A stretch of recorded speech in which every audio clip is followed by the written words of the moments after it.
Welcome. This is NightSleepWhisper. Tonight, you won't just hear an ordinary story. You will witness a great secret hidden in the heart of the mountain for 30 years. The curtains are rising at Sterling Mansion. In this long journey of 50 chapters, sins buried under the snow, a glowing mysterious stone, and an adventure of no return await you. As my voice guides you, prepare to get lost among the cold stone walls of the estate. Lean back, relax, and just listen. The doors of Sterling Mansion are opening for you. Elena sat in her office on the 20th floor. She looked at the tall buildings of the city through the large window. She was 40 years old and a very successful lawyer. Her desk was covered in many legal papers and books. She was a smart woman, and she liked her job. However, today she felt a little bored. She wanted something different to happen. A knock came at her wooden door. Her assistant, a tall man named Peter, entered the room. He held a small, white envelope in his hand. "This arrived for you, Elena," Peter said. "There is no return address. It only has your name on it." Elena took the envelope. The paper felt heavy and expensive. She used a small metal tool to open it carefully. Inside, she found a card with gold edges. The handwriting was very neat and elegant. "Dear Elena," the letter began, "you are invited to the Sterling Mansion in the Black Mountains. I have important information about your past. Please come this Friday at 6 o'clock. A car will not be necessary once you reach the mountain base. I will provide everything you need." Elena frowned. She did not know anyone named Sterling.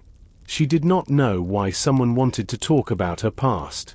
She thought about her family. Her parents were dead, and she did not have any brothers or sisters. She was alone in the world. Was this a joke from a friend? Or was it something serious? She looked at the card again. At the bottom, there was a small symbol of a mountain and a sun. Elena felt a strange feeling in her stomach. It was not fear. It was curiosity. She was a lawyer, and she liked to solve mysteries. This was a new puzzle for her. That evening, Elena went to her apartment. She lived in a modern building with a beautiful view of the park. She started to pack a small suitcase. She put in a warm blue sweater, some strong boots, and a heavy black coat. The Black Mountains were famous for deep snow and cold wind. She wanted to be ready for the weather. She called Peter on the phone. "I am going away for the weekend," she told him. "Do not call me unless there is a big emergency." Friday morning arrived quickly. The sky was gray and cloudy. Elena drove her car out of the busy city. The tall buildings became smaller and smaller in her mirror. Soon, she saw green fields and then tall, dark trees. The road started to go up into the hills. The air became much colder. She saw a wooden sign that said Black Mountains. The road was narrow and had many dangerous turns. She could see the white snow on the top of the peaks. Elena felt very small in her car. The mountains were huge and very quiet. She looked at the clock on her dashboard. It was 5 o'clock. She was very close to the meeting point. She wondered who else was invited to the mansion. She wondered what the secret was. The mystery was just beginning. Elena reached the end of the narrow road. The trees here were very tall and dark. Their branches were heavy with white snow. In front of her, the road stopped at a very large iron gate. The gate was painted black and had sharp metal points at the top. It looked very strong and very old. It was much taller than a person. She stopped her car and looked at the gate. There was no one there. To the left of the gate, she saw a small metal box with a round button. Elena opened her car window. The cold mountain air hit her face, and she shivered. She reached out and pressed the button. "Hello. My name is Elena. I have an invitation," she said into the box. For a few seconds, there was no answer. Then, a soft light turned on near the box. The heavy iron gate began to move. It opened slowly to the left and right. It was a heavy gate, and the movement was slow and steady. Elena drove her car through the opening. She followed a long path made of small white stones. At the end of the path, she saw the mansion. It was a huge building made of grey stone. It had 3 floors and many windows. However, all the curtains were closed. There were 2 tall towers at the corners of the house. The mansion looked like a castle from a very old story. It was beautiful, but it also felt a bit scary in the dark afternoon. A man was standing near the large front door. He wore a long grey coat and a black hat. He stood very still with his hands behind his back. He did not move as Elena parked her car. When she turned off the engine, the world became very quiet. She stepped out of the car and felt the snow crunch under her boots.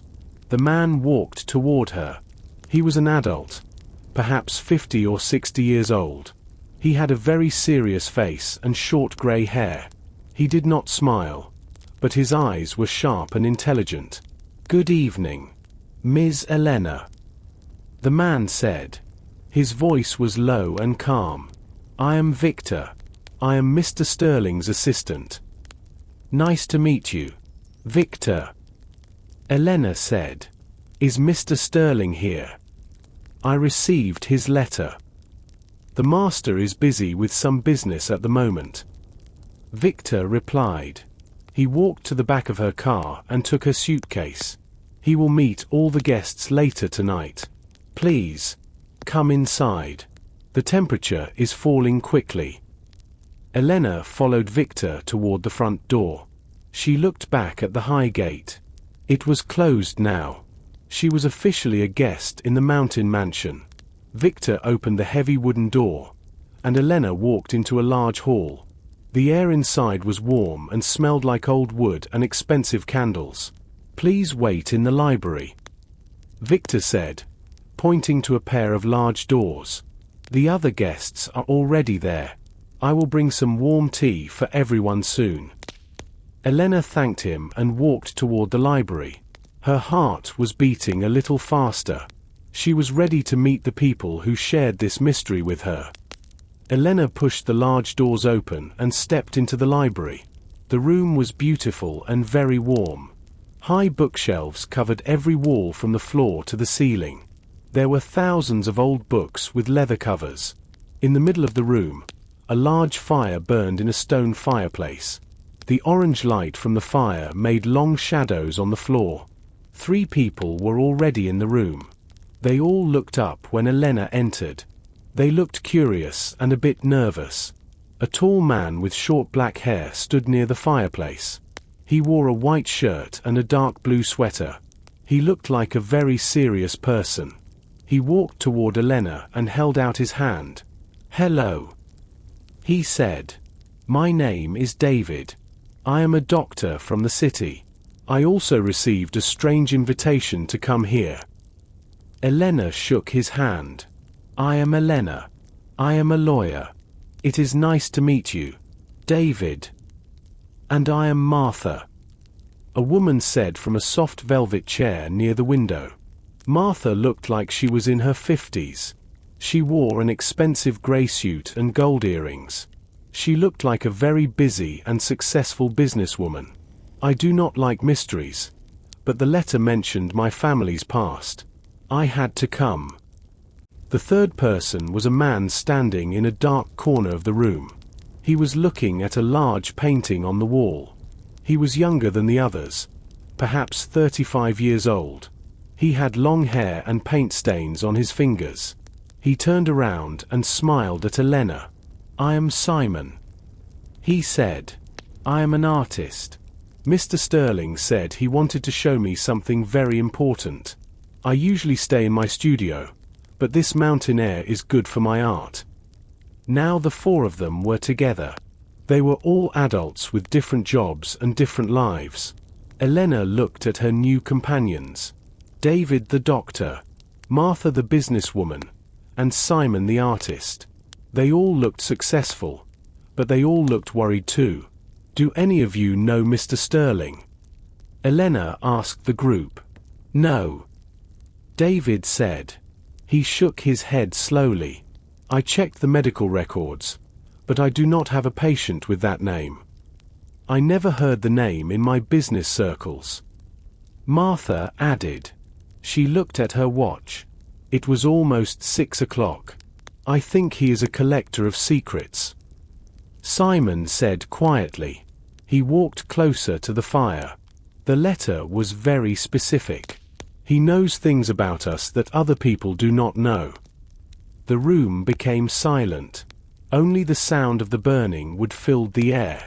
Elena felt a cold shiver. Why were they all here? What was the important information Mr. Sterling promised? Suddenly, the library doors opened again. Victor, the assistant, entered the room. He carried a silver tray with 4 cups of hot tea. He placed the tray on a low table in the center of the group. Please, drink. Victor said. Mr. Sterling will be ready to speak with you very soon. Dinner will be served in the main dining room in 10 minutes. Victor led the 4 guests out of the library and down a long, dark hallway. The walls were covered with old wallpaper that had patterns of dark red flowers. They reached 2 large, white doors. Victor opened them, and the group entered the dining room. The room was very grand. A long table made of dark wood sat in the center. 5 chairs were placed around the table. Each place had a white plate, silver forks and spoons, and a tall glass. The silver looked very bright under the light of a large crystal lamp hanging from the ceiling. Please, take a seat. Victor said. He pointed to the chairs. Elena sat on the left side. David sat next to her. Martha and Simon sat on the other side. They all looked at the chair at the head of the table. It was a very large chair with a high back and gold decorations. It was empty. There was a plate and a glass in front of it. But no one was sitting there. Where is Mr. Sterling? Martha asked. She looked at her gold watch again. It is after 6 o'clock. I do not like to wait for my dinner. Victor did not answer immediately.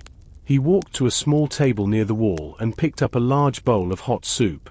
He began to serve the guests. The room was very quiet. The only sound was the soft movement of the silver spoons against the plates. The master is a very private man. Victor said finally. He prefers to remain in his office for now. He says that the first part of the evening is for the guests to know each other better. That is very strange. David said. He did not touch his soup. He invites us to his house, but he does not eat with us. This is not a normal way to treat guests. Simon looked at the empty chair. Maybe he is watching us. He whispered. Elena looked around the room. She noticed a small black circle in the corner of the ceiling. It looked like a camera. She felt a bit uncomfortable. She felt like someone was looking at them from another room. Mr. Sterling wants you to enjoy the meal. Victor continued. The soup is made with fresh vegetables from the valley.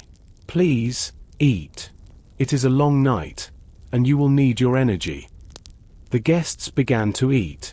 The soup was warm and delicious. But no one was happy. Martha looked angry. Simon looked nervous. David kept looking at the door, hoping Mr. Sterling would walk in. We all have something in common. Elena said to the group. We are all successful. We are all adults. And we all have secrets. Mr. Sterling knows this. We must be careful. The empty chair at the top of the table seemed to grow larger and more mysterious as they ate. It was a reminder that their host was near, but he was hiding in the shadows of the mansion. When the meal was finished, Victor returned to the room. He did not bring the next course. Instead, he held a small black device in his hand. The meal is over. Victor said. Now, it is time for the first message from Mr. Sterling. Victor placed the small black device on the table. He put it right in front of the large, empty chair at the head of the table. He pressed a small button on the side of the machine. A tiny green light turned on. For a few seconds, the room was completely silent. Then, a voice began to speak. The voice was deep, slow, and very calm. It did not sound like Victor's voice. It was the voice of an older man who was used to giving orders. "Good evening, my guests." The voice said, "I am Mr. Sterling. I am sorry I cannot sit with you tonight. I am watching from my office. I know who you are. I know your names, your jobs, and your great successes in the city." Martha crossed her arms and leaned back in her chair. She looked at the device with a hard, angry expression. David looked at Elena. She saw that his hands were resting on the table, and they were shaking just a little bit. The voice continued, "You are all here for a specific reason. You think you are here for a holiday or to hear stories about the past. But I brought you here to solve a problem. In this room, among the four of you, sits a thief. One of you took something very valuable from my family many years ago. I want it back." The room became colder than before. Simon's face turned white. He looked down at his plate and did not move. Martha stood up quickly. "This is a joke." Martha shouted at the empty chair. "I am a respectable businesswoman. I do not steal things. I want to leave this house right now." The recording did not stop. It could not hear her. "The gates are locked." The voice said, "The snow is very deep outside, and the mountain road is dangerous. You will not leave this mansion tonight. You have until tomorrow morning to tell the truth. If the thief confesses, the others can go home. If no one speaks, no one leaves." The voice stopped. The little green light on the device went out. Victor stood near the door. His face was like a mask. He did not look surprised or angry. He simply looked at the guests. "What does this mean, Victor?" Elena asked. Her voice was steady, but her heart was racing. "We are adults. You cannot keep us here. That is a crime. I only follow the master's orders, Ms. Elena." Victor said quietly, "The house is secure. Your rooms are ready. I suggest you go to the living room and talk. Perhaps the person who is guilty will want to save the others." David stood up next to Martha. "This is crazy. We are professionals. Why would any of us steal from a man we do not even know? Mr. Sterling knows you." Victor replied. He picked up the device and walked toward the door. "That is all that matters." Martha did not wait for Victor to say another word. She turned around and walked out of the dining room. Her face was red with anger. The other three guests followed her quickly. They walked down the long, dark hallway toward the front of the mansion. "I'm going to my car," Martha said. "I do not care about the snow. I am a powerful woman, and no one tells me where to stay." They reached the large entrance hall. The air here was much colder because it was near the front door. David stepped forward. He was a strong man, and he reached for the heavy iron handle of the front door. He pulled it with all his strength. The handle did not move. It made a small metallic sound, but the door stayed completely still. David tried to turn the large key in the lock, but the key would not move at all. "It is locked," David said. He looked at the others. His voice was full of worry. "It is locked from the outside. We cannot open it." Simon went to one of the narrow windows next to the door. He tried to look outside, but the glass was covered in thick ice.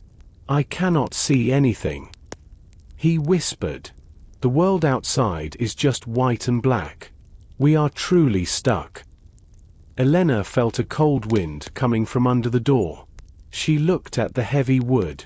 This was not a joke. They were prisoners in this house. She thought about her life in the city. She always felt safe in her office. Now, she felt very small and very alone. Let's go back to the library, Elena suggested. There is a fire there. We need to stay warm and think about what to do. Maybe there is a telephone in there. The group turned back. They walked past the dining room and reached the large wooden doors of the library. Simon reached out to push them open. He pushed, but the doors did not move. He pushed again, harder this time. What is happening? Simon asked. He looked confused. These doors were open just a few minutes ago. David joined him. Together, the two men pushed against the library doors. The wood was solid and did not even shake. This door is also locked, David said. He wiped sweat from his forehead. Someone is moving through the house and locking the doors behind us. We are being moved like pieces in a game. They stood in the hallway. It was very quiet. The only sound was the wind blowing against the outside of the mansion. The hallway felt smaller now. There were no chairs and no fire here. There were only the dark red walls and the closed doors. Where is Victor? Martha shouted. Her voice echoed down the long hall. Victor! Come here right now. No one answered. The mansion remained silent. The four guests stood together in the middle of the hallway. They were four adults, but they felt like they were in a dark forest with no map. Elena looked at the library doors. She realized that Mr. Sterling was serious. The game had truly started. The four guests stood in the middle of the hallway. The silence of the mansion felt heavy. Martha stopped shouting. She realized that Victor was not coming. She sat down on a small wooden bench near the wall. She looked tired and her face was pale. We cannot just stand here, Elena said. Her voice was calm. She was used to difficult situations in the courtroom. Mr. Sterling said he is watching us. He wants us to find the truth. If the doors are locked, there must be a reason. Maybe there is a way to open them. David looked at the walls. But there are no other doors here. Only the library, the dining room, and the front door. All of them are locked. Simon was looking at a small shelf on the wall. The shelf held a few old books and a small glass vase. Look at this, he said. He pointed to a book with a bright green cover. This book looks different. It is not dusty like the others. Elena walked over to the shelf. She reached out and touched the green book. It felt cold. When she tried to pull it from the shelf, it felt very light. She took it down and realized it was not a real book. It was a box made to look like a book. It is a container, Elena whispered. The others gathered around her. Elena opened the lid of the box.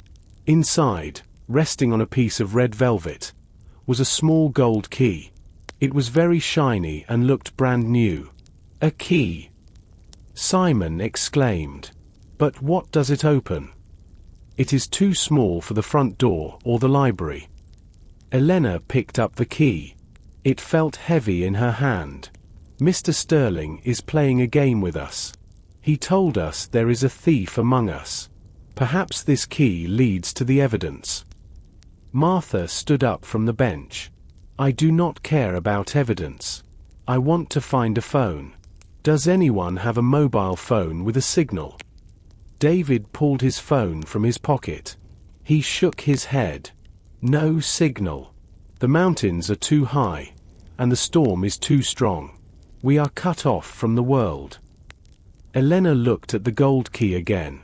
She remembered the hallway. Near the end of the hall, past the dining room, there was a small wooden door under the stairs. She had seen it when they first arrived, but she thought it was a closet for cleaning tools.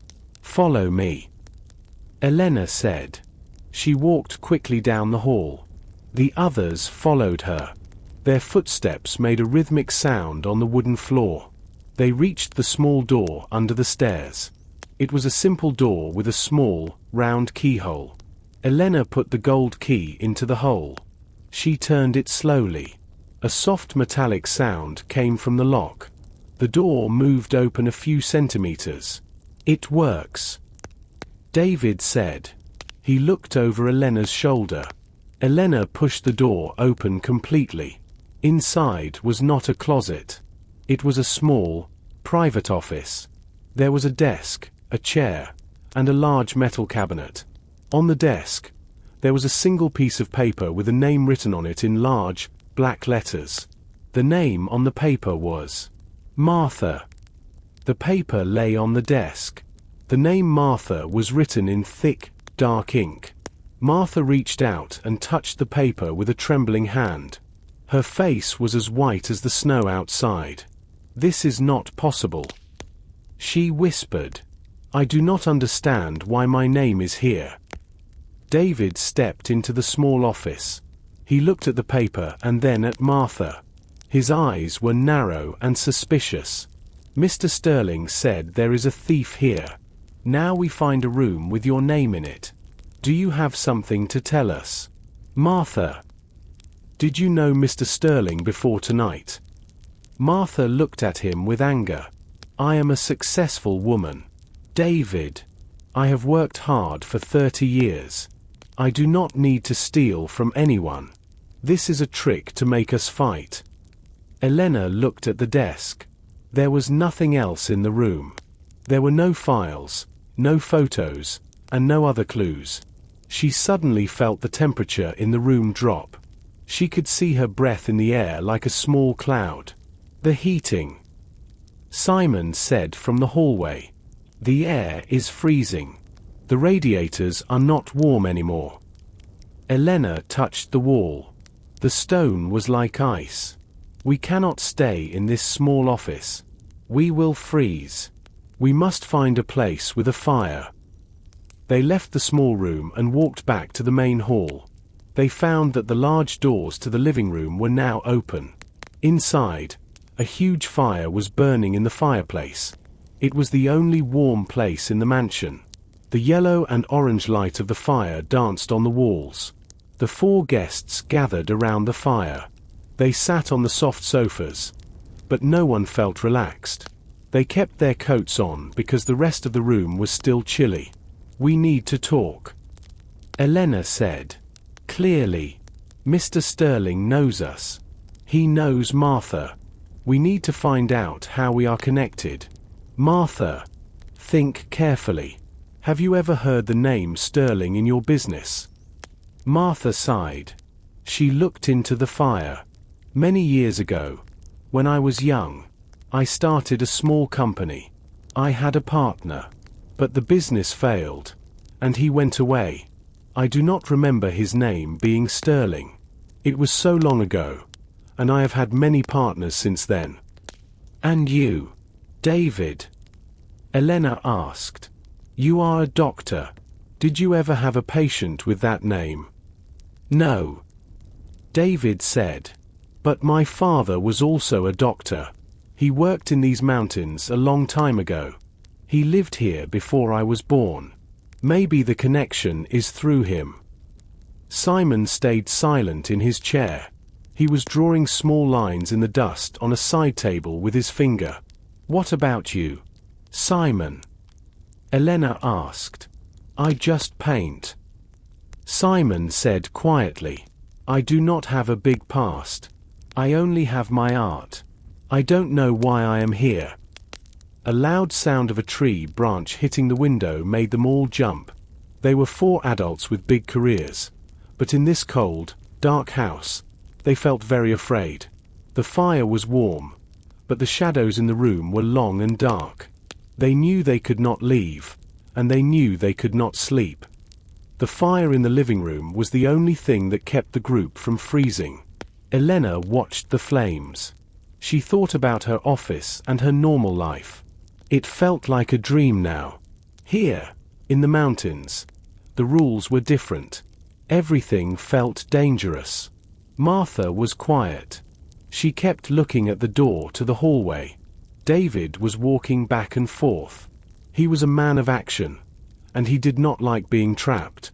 Simon, however, was staring at the wall above the fireplace. There was a very large clock there. It was made of dark wood and had gold numbers. The clock, Simon said suddenly. His voice was a bit loud in the quiet room. What about it?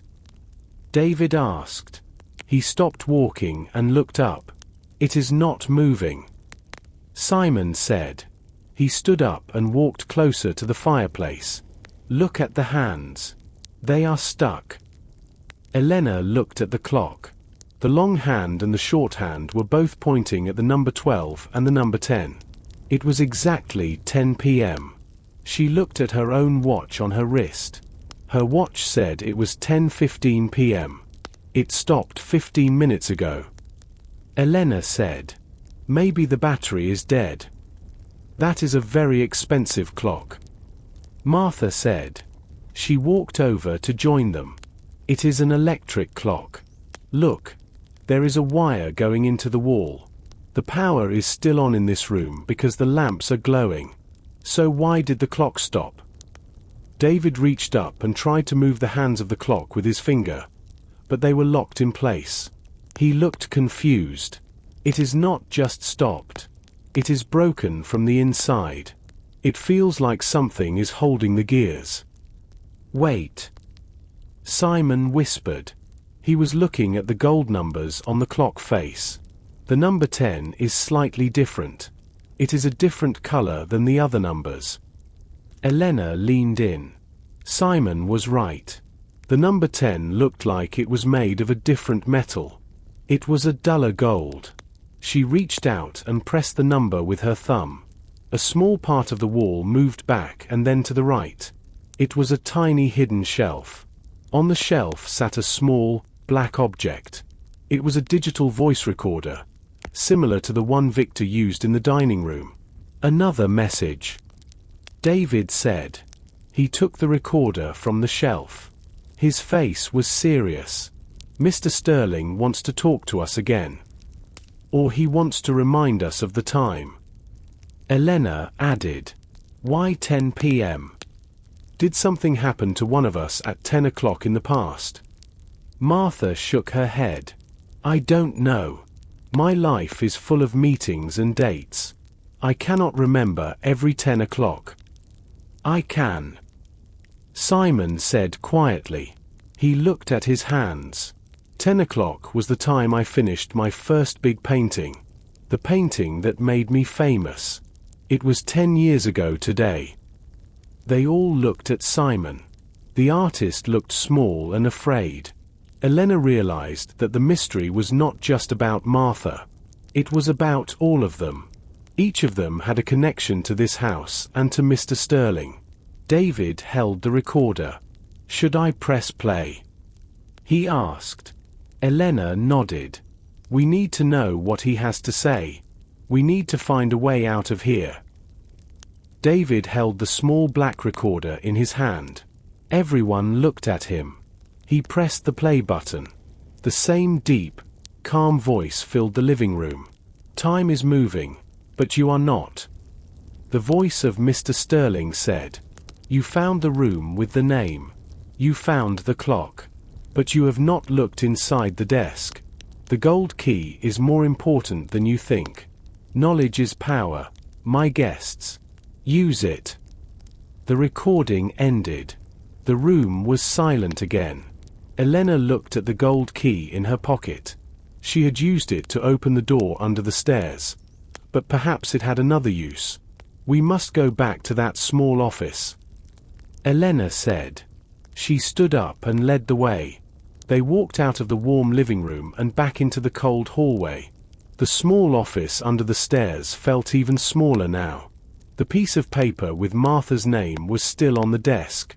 Elena looked at the desk carefully. It was made of heavy, dark wood. On the right side, there was a single drawer with a small, round keyhole. Elena took out the gold key. She put it into the hole and turned it. It moved perfectly. She pulled the drawer open. Inside, there was a thick, blue folder. On the front of the folder, 4 names were written: Elena, David, Martha, and Simon. Elena placed the folder on the desk. The other 3 guests crowded around her. Their faces were full of worry. Elena opened the folder. Inside, there were 4 separate sections. Each section had a photo and many pages of notes. "These are files about us," David whispered. He looked at the section with his name. There were photos of him at the hospital where he worked. There were copies of his bank statements and private letters. Martha grabbed the pages under her name. Her eyes moved quickly across the paper. "He knows everything," she said. Her voice was shaking. "He knows about my company, my taxes, and even my house in the city. This is not just a secret. This is a life story." Simon looked at his own file. It contained photos of his paintings and reviews from newspapers, but it also had a photo of a woman Simon knew a long time ago. He didn't say anything, but he looked very sad. Elena looked at her own file. It was full of her legal cases. One case was highlighted with a red pen. It was a case from 5 years ago. It was a case she won, but it was a very difficult one. "This man has been watching us for years," Elena said. "He didn't just invite us here. He studied us. He knows our successes and our mistakes." "But why?" David asked. "Why put all this in a folder for us to find?" "Because he wants us to know that we cannot hide," Elena replied. "The thief he talked about is in these papers. The answer to the mystery is right here in this folder." Suddenly, they heard a loud sound from the hallway. It was the sound of a heavy door closing. They ran out of the office, but the hallway was empty. The door to the kitchen was now closed and locked. They were being moved again.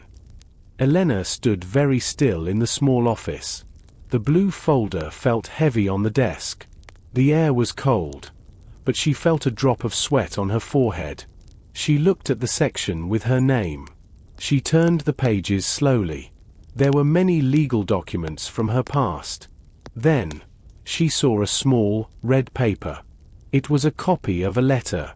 Elena's heart stopped for a second. She remembered this letter. It was from a case 5 years ago. It was the Miller case. A very wealthy man was accused of taking money from his workers. Elena was his lawyer. She won the case, and the man went free. But the letter in the folder was different. It was a private note from the man to Elena. In the note, the man admitted he was guilty. He thanked Elena for hiding the truth. Elena thought she had destroyed that letter years ago. She was a professional lawyer, and she always followed the rules. But that one time, she wanted to win so much that she ignored the truth. Now, Mr. Sterling had a copy of it.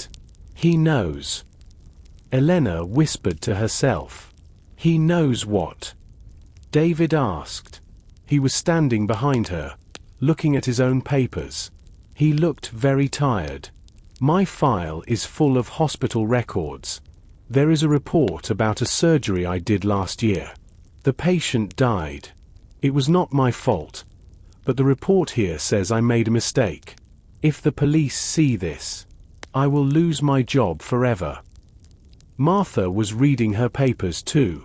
She was shaking her head. This is not fair. These are private business contracts. These papers show that my company didn't pay all its taxes 3 years ago. It was a mistake by my accountant, not me. But here, it looks like I am a criminal. Simon did not say anything. He was looking at a photo in his section of the folder. It was a photo of an old museum. There was a red circle around a very famous and expensive painting. Simon's face was very pale. He put the photo face down on the desk. We all have something to hide, Elena said. She looked at her 3 companions. They were all successful adults, but they all had dark secrets in this folder. Mr. Sterling did not invite us here for a party. He invited us here because he has proof of our mistakes. He is using these secrets to control us." "But who is the thief?" Martha asked. "He said one of us took something from his family. Is it the money from my taxes? Is it the painting in Simon's photo? Is it the life of David's patient?" Elena looked at the red letter again. "The thief might not be here. Maybe the theft happened a long time ago. Maybe our parents did something, and we are paying for it now." The light in the small office flickered and then became very bright. A small speaker on the wall made a soft buzzing sound. "You are learning," the voice of Mr. Sterling said. It was coming from the speaker this time. "But the folder is only the beginning. The past is a heavy weight. If you want to leave, you must find the thing that was stolen. Look in the places where fire lives." The group left the small office and walked back to the living room. The hallway was very cold now, and they could see their breath in the air. The living room was the only place with a warm fire. When they entered, the orange flames were still tall and bright. The heat felt good on their frozen faces. Everyone was very quiet. The secrets in the blue folder were heavy in their minds. Elena looked at David and Simon. They were sitting on the sofas, staring into the fire. They looked like they were in a different world. But Martha was not sitting down. She was standing near the large stone fireplace. She looked very nervous. Her hands were moving quickly inside her coat pockets. "We need to stay together," Elena said. She sat down on a chair. Mr. Sterling said to look where the fire lives. "He means this room. We should search the fireplace and the area around it." David nodded. "He is right. There must be another clue here. Maybe something is hidden in the stones." Suddenly, Martha moved very fast. She pulled a piece of paper from her pocket. It was a page from the blue folder. It was the page that talked about her company's taxes. She reached toward the flames to throw the paper into the fire. "Martha, no!" Elena shouted. She stood up and ran toward her. David was also fast. He grabbed Martha's arm before she could drop the paper. The paper was very close to the heat, and the edges were turning brown, but it did not catch fire. "Let me go!" Martha cried. Her voice was high and angry. "This paper is a lie. I do not want it to exist. If I burn it, Mr. Sterling has no power over me." "That is not true, Martha," Elena said calmly. She took the paper from David's hand. "He has copies. He told us that. Burning this page does not change the truth. It only makes you look guilty." Martha began to cry. She was an adult, a powerful businesswoman. But now she looked small and afraid. She sat down on the floor near the heat. "I worked so hard," she whispered. "I don't want to lose everything because of a mistake from the past." Simon stood up and looked at the fireplace. He did not look at Martha. He was looking at the metal tools used to move the wood. He picked up a long metal rod. He used it to move a large piece of burning wood to the side. "Look," Simon said. Behind the wood, at the very back of the fireplace, there was a small metal box. The fire was very hot, but the box was made of thick steel. It did not melt. "How can we get it out?" David asked. "It is too hot to touch." "Use the metal tools," Elena suggested. David and Simon worked together. They used the metal rods to pull the box out of the flames. They pushed it onto the stone floor in front of the fireplace. The box was glowing red. They had to wait for it to cool down. The four guests stood in a circle around the hot metal box. The fire continued to burn behind them. They were waiting to see the next part of Mr. Sterling's mystery. Martha stopped crying and watched the box. She realized that she could not burn her secrets away. They were all in this together, and the fire was only starting to reveal the truth. The metal box sat on the stone floor. It was no longer red, but it was still very hot. Small wisps of grey smoke rose from the lid. David looked at his watch. They needed to wait at least 15 minutes before they could touch it. "I am very thirsty," Simon said. He stood up from his chair. His face was still a bit pale from the stress. "All this smoke and heat is making my throat dry. I saw a small kitchen area on the second floor near the bedrooms. I am going to find some water." "Be careful, Simon," Elena said. "We do not know where Victor is. Stay in the hallway where we can hear you. I will be back in 5 minutes." Simon promised. He walked out of the living room and disappeared into the dark hallway. Elena, David, and Martha sat in silence. They watched the metal box. The fire in the fireplace was getting smaller. Martha pulled her coat tighter around her shoulders. David kept looking at the door. 10 minutes passed, then 15. The box was probably cool enough now. But Simon was not back yet. "He is taking a long time," David said. He stood up and walked to the door. "Simon, are you there?" There was no answer. The mansion was completely silent. David looked at Elena. "I don't like this. He should be back by now. Maybe he went to his bedroom to rest," Martha suggested. "He looked very tired." "Let's go find him," Elena said. She did not want to open the box without Simon. They were a team now, even if they did not trust each other completely. The 3 guests walked out of the living room. They used a small flashlight that David found in the office. They walked up the grand wooden stairs to the second floor. The air was very cold here. They reached the door to Simon's room. David knocked on the wood. "Simon, are you in there?" David asked. Again, there was no answer. David turned the handle. The door was not locked. He pushed it open slowly. The room was very dark and the air was freezing. Elena felt a strong, cold wind hitting her face. David moved the light around the room. The bed was neat and the pillows were straight. Simon's suitcase was on a chair, but Simon was not there. Elena looked toward the far wall. The large glass window was wide open. The long white curtains were moving wildly in the wind.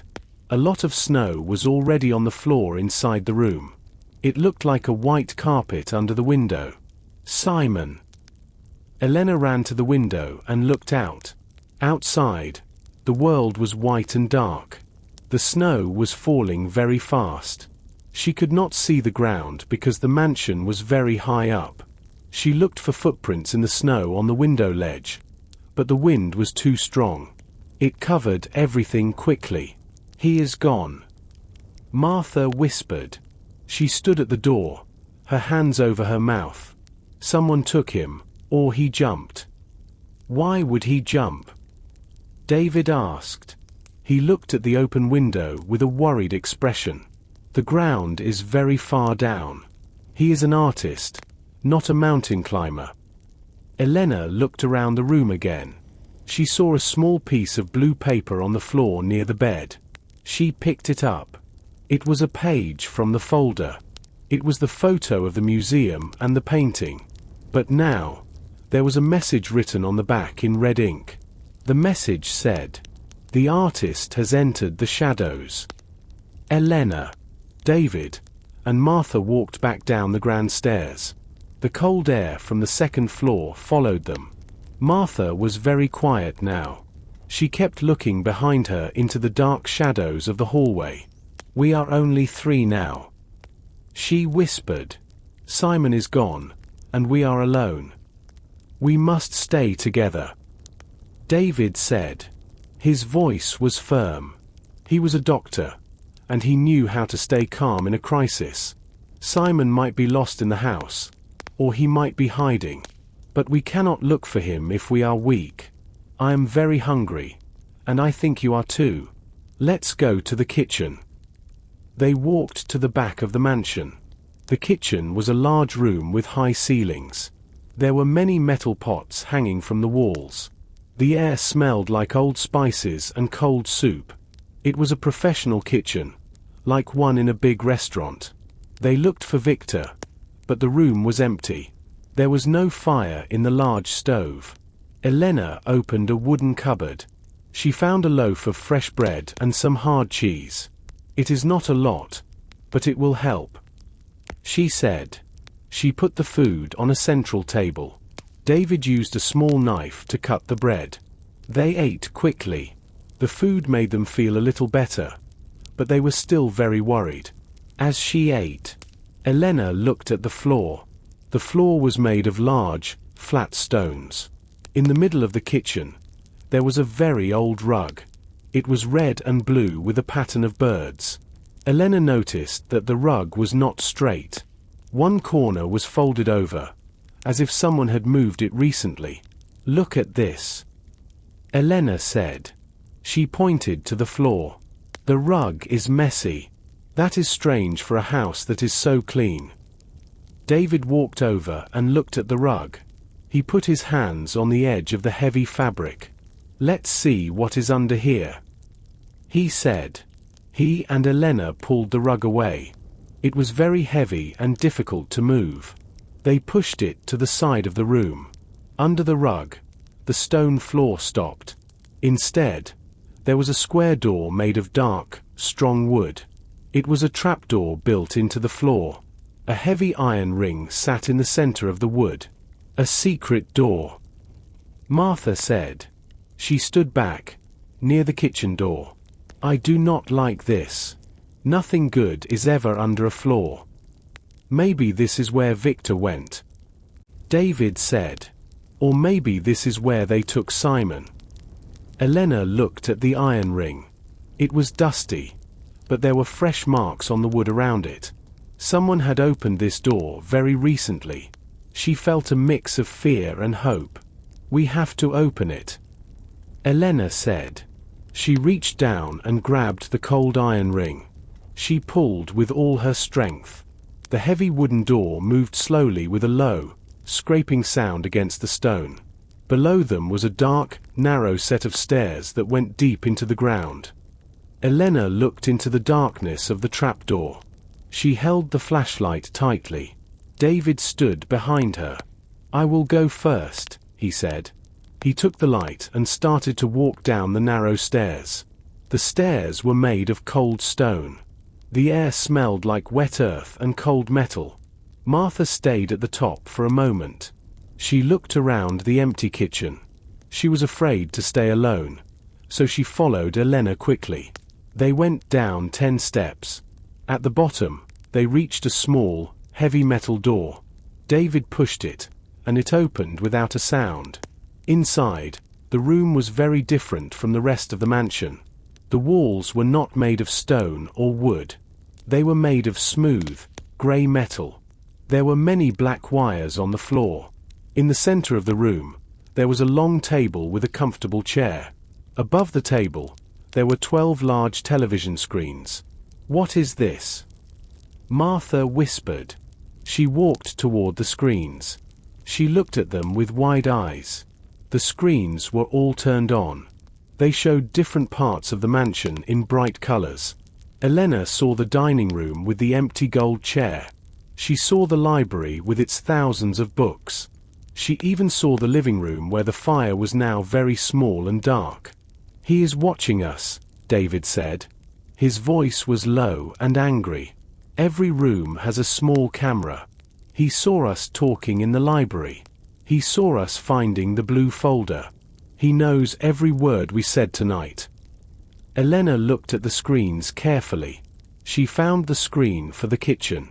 She saw the red and blue rug on the floor and the open trapdoor. Then she looked at the screen for the second floor. She saw Simon's room. The window was still open. The white curtains were moving wildly in the cold wind. Wait, Elena said. She pointed to a screen in the bottom corner. Where is that room? The screen showed a very dark and small room.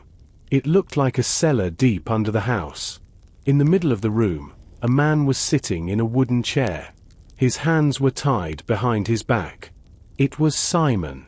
He was alive, but he looked very tired and afraid. He was staring at a heavy door in the corner of the screen. He is in the basement. David exclaimed. We have to find him right now. Elena looked at the table under the screens. There were many buttons and a small silver microphone. Next to the microphone, there was a black notebook. Elena opened the notebook. The handwriting was very neat and elegant. It was the same handwriting from the invitations. Today they arrived. The first page of the notebook said, "The lawyer, the doctor, the businesswoman, and the artist. They do not remember the truth. They do not remember what happened on this mountain 30 years ago. But they will remember soon. The game is almost finished." Elena felt a cold chill in her bones. This was not just a simple mystery. It was a very old plan. She looked at Martha and David. Their faces looked blue in the light of the screens. They were all prisoners in a house of eyes. "We need to find a way to that cellar," Elena said. She looked at the wires on the floor. They led to another door at the back of the metal room. The three guests stood in the cold, blue light of the surveillance room. The many screens showed every corner of the mansion. Elena felt like she was being watched even now. She looked at the long table under the screens. Beside the notebook she had found earlier, there was a small, silver tape recorder. "There is another one," Elena said quietly. She pointed at the machine. David stepped closer. He looked at the screens showing Simon in the cellar. "We should listen to it. Maybe it tells us how to save him." Elena pressed the play button. There was a soft sound of the tape moving. Then the deep, calm voice of Mr. Sterling began to speak. "You have found the heart of the mansion," the voice said. "You see the eyes that watch you. You see your friend, the artist. He is safe for now, but time is short. You wonder who the thief is. You wonder what was stolen." Martha looked at her hands. She was breathing quickly. "I didn't take anything. I told you." The voice on the tape continued. "The thief among you is carrying the stolen item right now. It is something small, something that was taken from my father 30 years ago on this very mountain. It is an object that represents a great betrayal. Until that item is returned to me, the doors will stay locked. The artist will stay in the dark. And the snow will continue to fall." The tape reached its end and stopped. The room was silent. Elena looked at David, then at Martha. She felt a new wave of suspicion. "He said the thief is carrying it," David said. His eyes were sharp. "He means it is in this room. Right now." Elena looked at her own pockets. She only had her phone and the gold key. She looked at Martha's expensive handbag. Then she looked at David's large medical bag that he had brought from his car. "Is it in your bag, David?" Martha asked. Her voice was sharp with fear and anger. "You are a doctor. You have many pockets." "I have medicine and tools," David replied. "I don't have a stolen object from 30 years ago." "What about your jewelry, Martha? You wear a lot of gold." "This is my own jewelry," Martha shouted. "I bought it with my own money." Elena stood between them. "Stop it. This is what he wants. He wants us to fight. We need to find Simon first. The screen shows a door in his room. If we follow the wires, maybe we can find a way to him." She turned toward the metal door at the back of the surveillance room. She felt a heavy weight in her heart. One of them was lying. One of them had something that didn't belong to them. "Let's go," Elena said. She pushed the door open. Beyond it was a dark tunnel made of stone. The air was even colder here. They were going deeper into the mountain. The stone tunnel was very narrow. Elena went first, holding the bright flashlight. The light moved across the wet, grey walls. The air was very thin, and it was hard to breathe.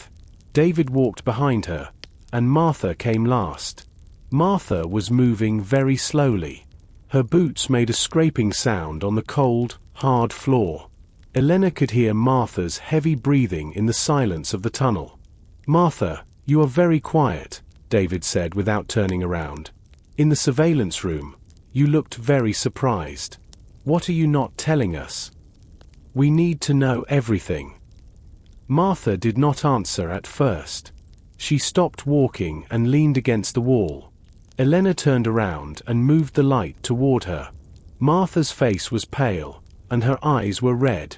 She looked very tired and very old in the dim light. "I cannot keep this inside anymore," Martha said. Her voice was thin and shaking. "I told you I did not know the name Sterling. But that was a lie. I was afraid of what you would think." Elena walked back toward her. She put a hand on Martha's shoulder. "Tell us the truth, Martha. We are all trapped here. We cannot help each other if we have secrets. Mr. Sterling already knows the truth. It is better if we know it too." Martha looked at the floor. 10 years ago, I was not a powerful businesswoman. I was an assistant. I worked for a man named Arthur Sterling. He was a very wealthy man. He owned many mines and houses in these mountains. He was a hard man, and he was often mean to the people who worked for him. "Did you have a problem with him?" David asked, crossing his arms. "We had a terrible argument," Martha continued. "He wanted me to do something bad. He wanted me to sign some legal papers that were not honest. He wanted to take land from poor families in the valley. I told him no. I was a young woman, but I had a heart. He became very angry. He shouted at me for a long time. He told me I was nothing and that I would never work again." "What did you do?" Elena asked. "I was angry too," Martha said. "Before I left the office, I took a small metal box. It had his private contracts inside. I wanted to show them to the police to stop him. But I was scared. Arthur Sterling had friends in the police. I hid the box in my home and tried to forget about him. I never went to the police. I used the information to start my own company instead." Elena looked at Martha with a serious expression. "So, you took his secrets and used them to become rich." "I was young and hungry for success," Martha whispered. "I thought he was dead. I thought no one would ever find out." "But his family did not forget," David said. "And now we are paying for it." They stood in the dark tunnel for a moment. The walls felt like they were closing in. Elena realized that Martha's past was a big piece of the puzzle. But why were the others there? "We must find Simon," Elena said. "We cannot stay here." They started walking again. At the end of the tunnel, they saw a heavy wooden door. A small yellow light was shining from under it. Elena reached for the handle. It was time to see what was on the other side. Elena pushed the heavy wooden door. It did not lead to a small cellar as she expected. Instead, the door opened to the outside. A cold, white wind hit her face immediately. The snow was falling very hard. The sky was dark, and the moon was hidden behind thick clouds. "Where are we?" Martha asked. She shivered and pulled her coat tight. "We are in the back garden," David said. He pointed his flashlight at the ground. "Look, the stone walls of the mansion are right there." The light moved across the white snow. Suddenly, Elena saw something dark near a large stone statue of a lion. It was a person. The person was lying on the ground, half covered in snow. "Simon!" Elena shouted. They ran through the deep snow. The cold was like needles on their skin. When they reached the statue, they saw Simon. He was not tied to a chair anymore. He was curled into a ball, trying to stay warm. His face was very blue, and his hands were shaking. David knelt in the snow and checked Simon's pulse. "He is alive," David said. "But he is very cold. We need to get him inside quickly." They helped Simon stand up. He was very weak. David and Elena held his arms and walked him back toward the wooden door. Once they were inside the stone tunnel, the air felt much warmer. Martha closed the door and locked it with a heavy metal bolt. They sat Simon down on the floor. Elena took off her scarf and wrapped it around his neck. After a few minutes, Simon opened his eyes.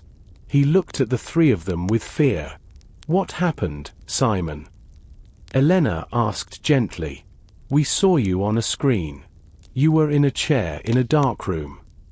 Simon took a deep breath. His voice was very small. "I went to the kitchen for water.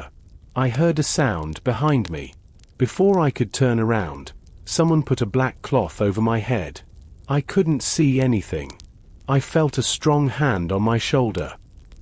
"Was it Victor?" David asked. "I don't know," Simon replied. "The person didn't speak. They took me down many stairs. They tied me to a chair in a cold room. I thought I was going to die. But then, a few minutes ago, the same person came back. They untied me and pushed me through a door. I fell into the snow. The door locked behind me." "Why would they let you go?" Martha asked. "I don't think they wanted to let me go," Simon said. He looked at Elena. "They pushed me. It was not a kind movement. It was like they were finished with me. But they said one thing before they pushed me. A whisper in my ear." "What did the whisper say?" Elena asked. Simon looked at his shaking hands. The voice said, "The artist knows the color of lies." "I don't know what that means, Elena. I am just a painter." Elena looked at the dark tunnel. The mystery was getting more dangerous. Simon was back, but he was terrified. Someone was moving through the house like a shadow, and that person was playing with their lives. The group sat in the tunnel for a few more minutes. David checked Simon again. Simon was breathing better now. His face was not so blue. He stood up slowly. "I am okay," he said. "The cold was the worst part. But I want to find the man who did this to me." "We all want to find him," Elena said. "We have seen the kitchen, the library, and the surveillance room. But we have not seen the third floor. Victor said Mr. Sterling stays in his office. I think his office and his bedroom are at the very top of the house." "Let's go," Martha said. She looked brave now. "I am tired of being afraid. I want to look this man in the eyes." They walked back through the surveillance room and up the trapdoor into the kitchen. The kitchen was still empty. The mansion was very quiet. It felt like the house was waiting for them. They walked through the main hall and began to climb the grand stairs. They passed the second floor where the bedrooms were. They continued up a smaller, narrower set of stairs to the third floor. The third floor was very dark. There were no lamps on the walls. David used his flashlight. The light showed a single, very large door at the end of a short hallway. The door was made of dark black wood. It had a large silver handle shaped like a bird. "This must be it," Elena whispered. "The master bedroom." They walked to the door. Elena reached for the silver handle. She tried to turn it, but it was locked. "Mr. Sterling," she called out. "We know you are in there. Open the door. We want to talk." No one answered. The only sound was the wind outside the house. David stepped forward. "Let me try," he said. He put his shoulder against the heavy wood. He pushed with all his strength. He was a strong man, but the door did not move. It felt like a wall of stone. "Look," Simon said. He pointed to the floor near the door. There was a small gap under the door. A thin piece of paper was lying there. Elena picked it up. It was another note. It said, "The truth is inside. The key is in the past." The past again, Martha sighed. Everything is about the past. Elena looked at the silver handle again. She saw a small hole for a key. "Wait," she said. She took the gold key from her pocket. She had used it for the office and the desk. Maybe it worked here too. She put the key into the silver lock. It turned with a smooth, clicking sound. The heavy black door opened slowly. It did not make a sound. The four guests walked into the room. The room was very large and very beautiful. There was a huge bed with purple blankets. There were large windows, but they were covered with thick black curtains. The room smelled like old paper and expensive perfume. There was no one in the bed. There was no one in the chairs. The room was empty. But on the wall above the bed, there was a very large photograph in a gold frame. The photograph was in black and white. Elena moved her light to the photo. Her eyes went wide. David, Martha, and Simon all gasped at the same time. They could not believe what they were seeing. The four guests stood in the center of the master bedroom. The light from David's flashlight was bright. It illuminated the large photograph on the wall. They all stepped closer to see it better. It was a black and white picture of a garden party. In the photo, people were laughing and holding glasses of juice or wine. "Is that me?" Martha whispered. She pointed to a woman in the corner of the photo. The woman was younger. She had long hair and wore a white summer dress. She looked very happy. "And look at that man next to her," David said. He moved the light. "That is me. I am wearing a suit. I look like I just finished medical school." Elena saw herself too. She was sitting at a small table in the background. She was talking to a young man with a camera. That man was Simon. Simon looked very different in the photo. He did not have paint on his hands. He looked like a professional photographer. "We are all there," Elena said. Her voice was full of surprise. "All four of us are in the same place, at the same time. But I do not remember this party. I do not remember meeting any of you before this weekend." "I don't remember it either," Simon said. He touched the gold frame. "I remember being a photographer for a short time, but I don't remember this garden. I don't remember Martha or David." "This is impossible," Martha said. She shook her head. "I never saw you people until I arrived at this mansion. How can there be a photo of us together?" Elena looked at the bottom of the photo. There was a small date written in white ink. It said, July 15th, 1995. 30 years ago. Elena whispered. "We were all young adults. We were starting our lives and our careers. But why were we all at this party?"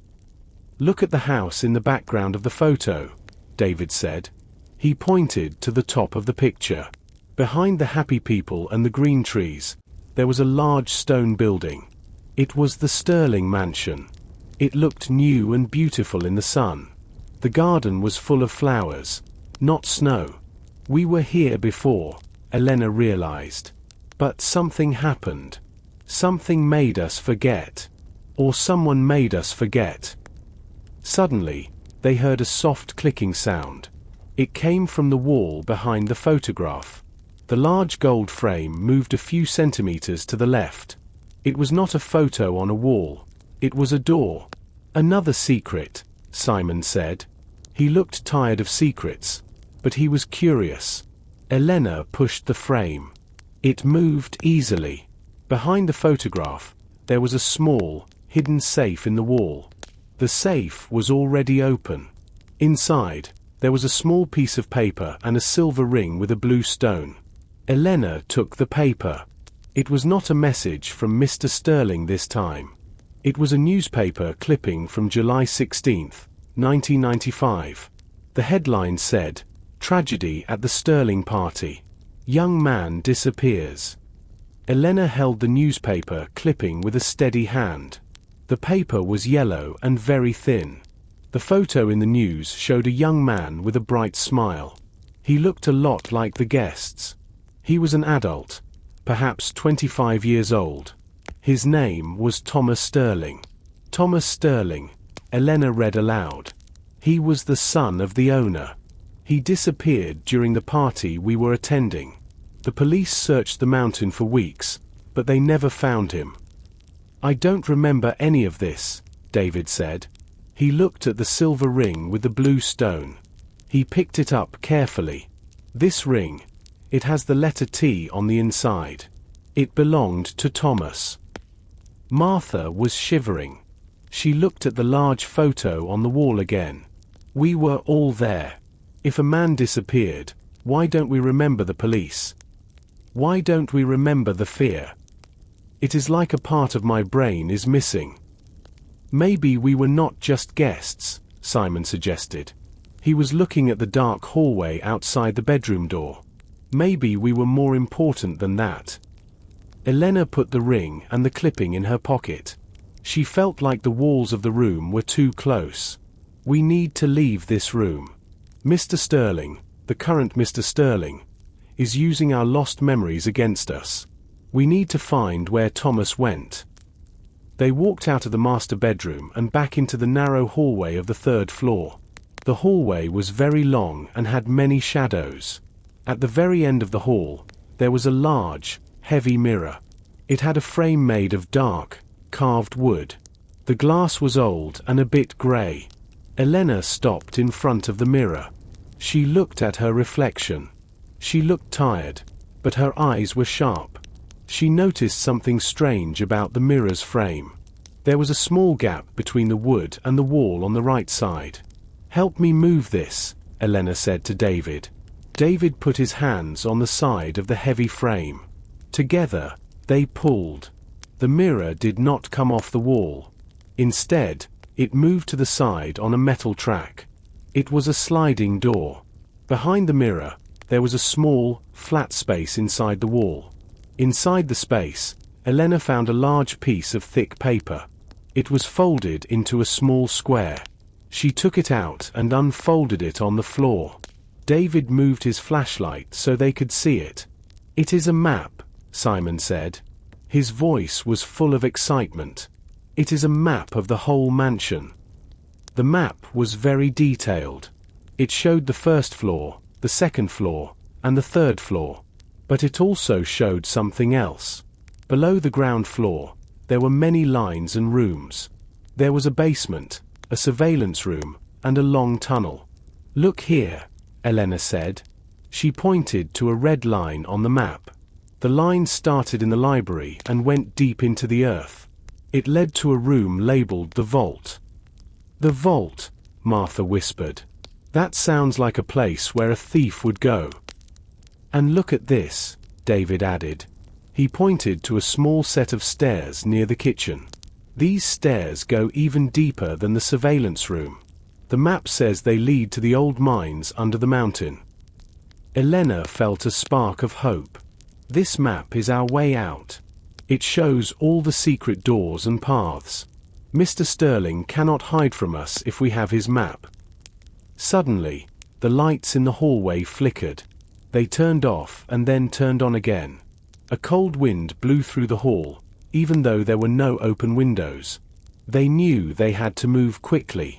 The master of the house was still playing his game, but now the guests had a guide. Elena led the way back down the narrow stairs. The map felt cold and stiff in her hand. They reached the ground floor and walked through the main hallway. The mansion felt even larger now that they knew its secrets.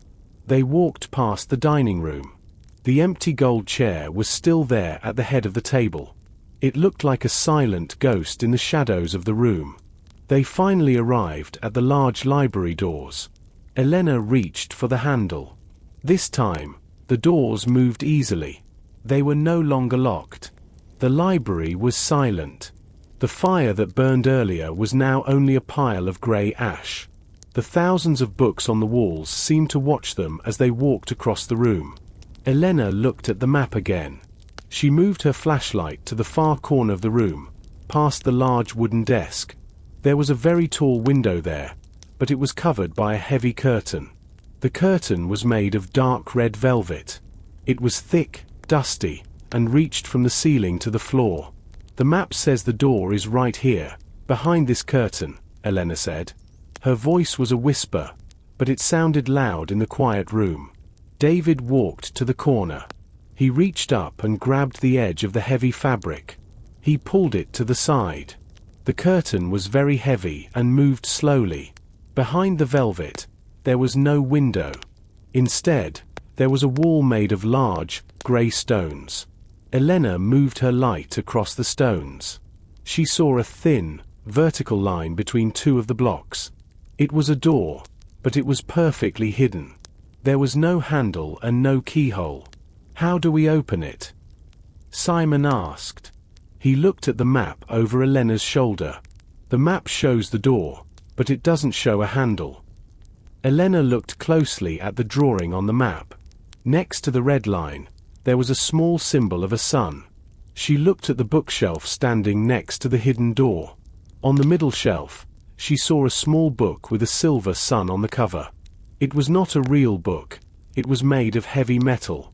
She reached out and pulled the top of the metal book toward her. A low, grinding sound came from the wall. It was the sound of heavy stone moving against stone. The hidden door pushed back into the wall and then slid to the left. Beyond the door, there was a set of stairs. These stairs were not made of wood or carpet. They were cut directly into the black rock of the mountain. They were narrow and went down into total darkness. "This is the way to the vault," Elena said. The four guests looked at each other. They were adults with careers and homes, but right now, they felt very small. They knew that if they went down those stairs, they would find the truth about Thomas Sterling and their own past. "I will go first," David said. He took a deep breath and held his flashlight in front of him. He stepped onto the first stone stair. One by one, the others followed him. The air here was very different. It was wet and smelled like old iron and earth. As soon as Martha, the last person, stepped onto the stairs, the stone door behind them moved again. It closed with a solid, heavy thud. They were now deep inside the mountain, and the only way was down. The stone stairs were very steep and narrow. Elena felt the cold walls with her hands. The stone was wet and felt like ice. David led the way with the flashlight. The light moved slowly across the steps.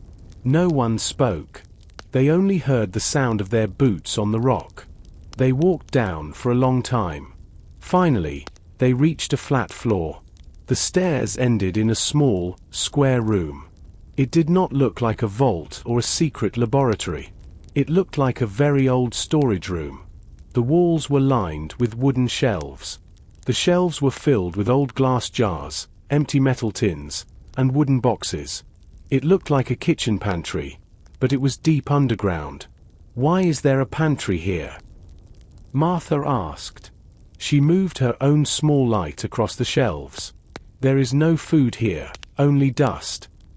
"Maybe the people who lived here many years ago needed to hide their supplies," Simon suggested. He was still a bit weak, but he was curious. He looked at the labels on the jars. They were very old and the writing was hard to read. Martha walked to the back of the room. She saw a small wooden cabinet with a carved door. The wood was dark and very dry. She reached out and opened the cabinet door. Inside, there was a single, small object resting on a piece of white cloth. "Look at this," Martha said. She picked up the object. It was a small silver key. It was very thin and had a beautiful pattern of leaves on the handle. It was much smaller than the gold key Elena found in the office. Martha held it up, and the flashlight made it sparkle. "A silver key," Elena said. She walked over to Martha. "The map shows that there are several locked rooms in this basement. We have the gold key, and now we have a silver key. Mr. Sterling is giving us the tools to find the truth, but he is making us work for them." Martha looked at the key in her hand. It felt very cold. "I remember a key like this," she whispered. "Arthur Sterling had one. He kept it in a small box on his desk. He told me it was the key to his heart. I thought he was being romantic, but now I think he was talking about his secrets."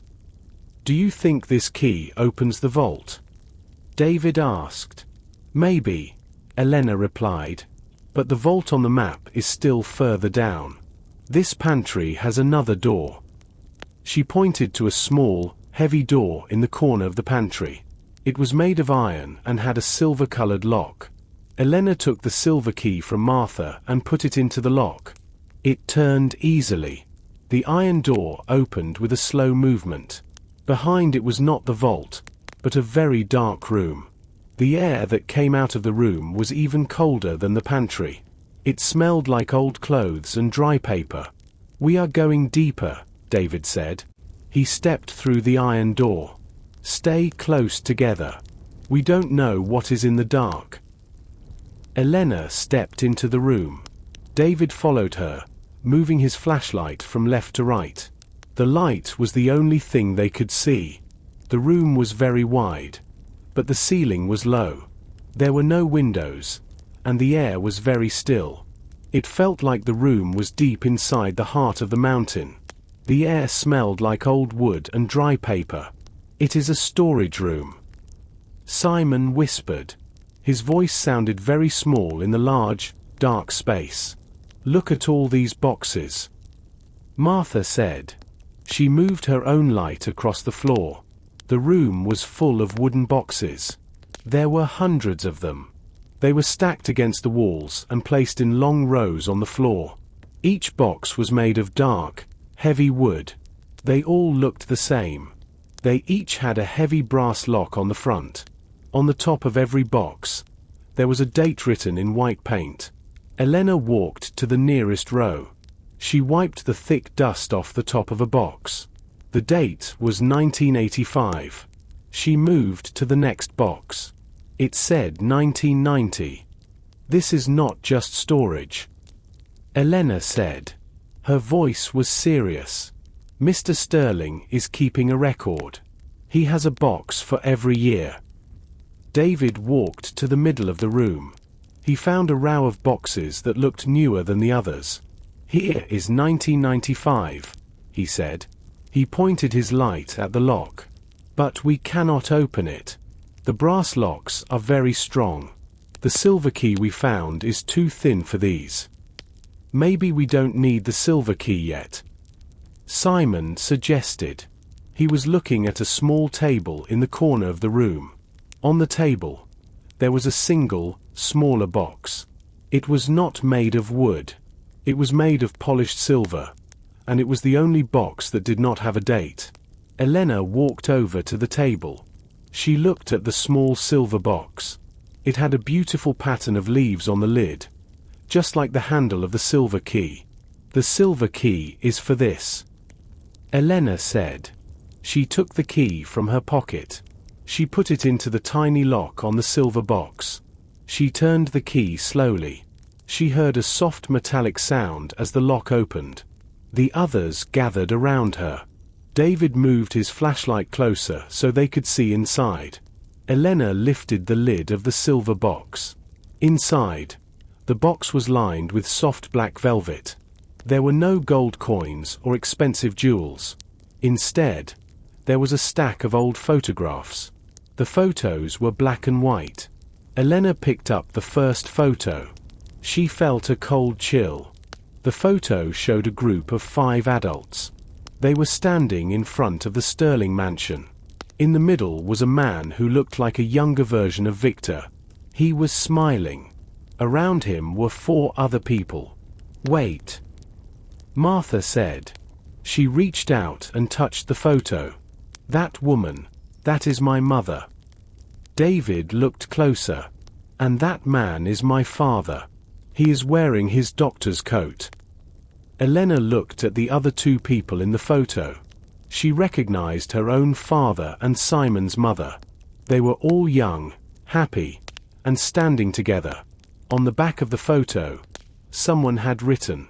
The partners. July 1995. Our parents were here together. Elena whispered. They were not just guests. They were partners with the Sterling family. But what happened to them? Simon asked. And why did they never tell us? The discovery of the photograph changed everything. The guests were no longer just strangers brought together by a mysterious host. They were the children of a secret alliance. Elena turned the photograph over and over. The ink on the back was faded but clear. Beside the first photo, there were more. Each one showed their parents at various locations around the estate. Near the mine entrance, inside the Grand Library, and standing by the very fireplace they had sat at earlier that night. They looked like they belonged here. David said, his voice heavy with disbelief. My father always told me he worked in a small clinic in the city. He never mentioned a partnership with a mountain mogul. Elena reached back into the silver box. Beneath the velvet lining, she felt something hard and flat. She pulled out a small, leather-bound ledger. She opened it to the first page. Look at these numbers. Elena said, pointing to the ledger. These aren't just payments. These are shares. Our parents didn't just work for the Sterlings. They owned a piece of the mountain. Then why the thief accusation? Martha asked, her voice rising. If they were partners, they didn't steal. They owned it. Maybe they took more than their share. Simon whispered. He was looking at the last page of the ledger. The handwriting changed there. It was no longer neat. It was hurried and shaky. The last entry was dated July 16th, 1995, the day after Thomas Sterling disappeared. The entry simply read, "The weight of the stone is too much for 4 hearts. We must bury it where the light cannot find it." Suddenly, the heavy iron door they had entered through slammed shut. The sound echoed in the low-ceilinged room. David ran to the door and pulled the handle. But it didn't budge. "Victor!" David shouted, his voice echoing. "Open this door." A small speaker in the corner of the ceiling crackled to life. It wasn't a recording this time. The sound was crisp, and they could hear the faint sound of someone breathing. "Your parents were not just partners," the voice said, sounding closer than ever. "They were witnesses. And when the treasure was lost, they chose silence over the truth. Now, you will finish what they started. The air in this room will only last for 1 hour. The vault is behind the shelf of 1995. Find the stone, or remain in the dark forever." The speaker went silent. Elena looked at the row of boxes labeled 1995. Behind the heavy wooden crates, she saw a faint outline in the stone wall, a door without a handle. "We have to move the boxes," Elena commanded, her lawyer's instincts for survival taking over. "Every second counts." The air in the storage room felt thicker already. David and Simon immediately grabbed the first of the heavy wooden crates labeled 1995. They were much heavier than they looked, filled with dense files and metal ledgers. They pushed the first box aside. "Help us, Martha," David grunted, his face turning red from the effort. "We don't have time to be delicate." Martha, despite her expensive coat and polished shoes, stepped into the dust. She gripped the edge of the second crate, her knuckles white.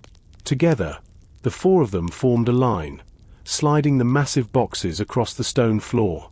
Sweat dripped down Elena's face as she pushed against the rough wood.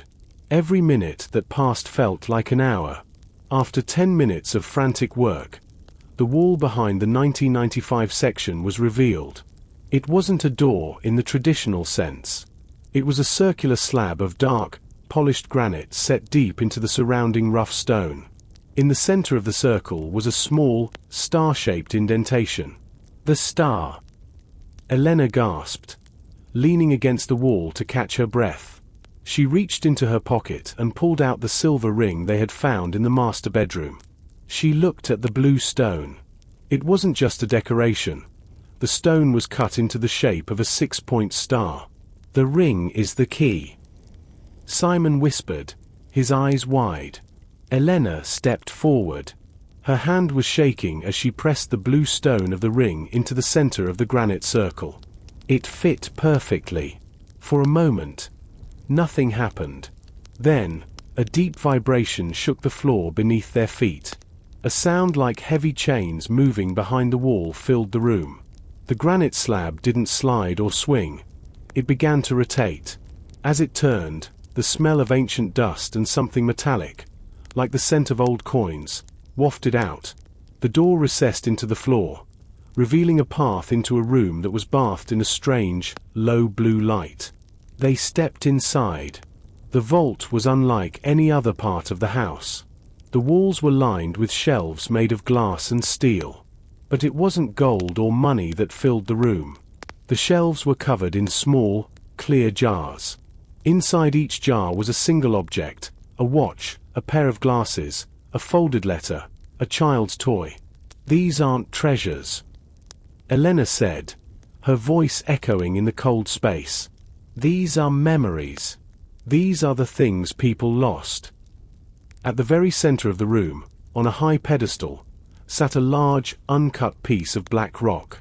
It looked like a common stone from the mountain, but it pulsed with a faint, rhythmic light. "The stone," David breathed. "The weight of the stone." "Wait," Simon said, pointing to the shadows at the back of the room. "Someone is here." A figure stepped out from behind a glass shelf.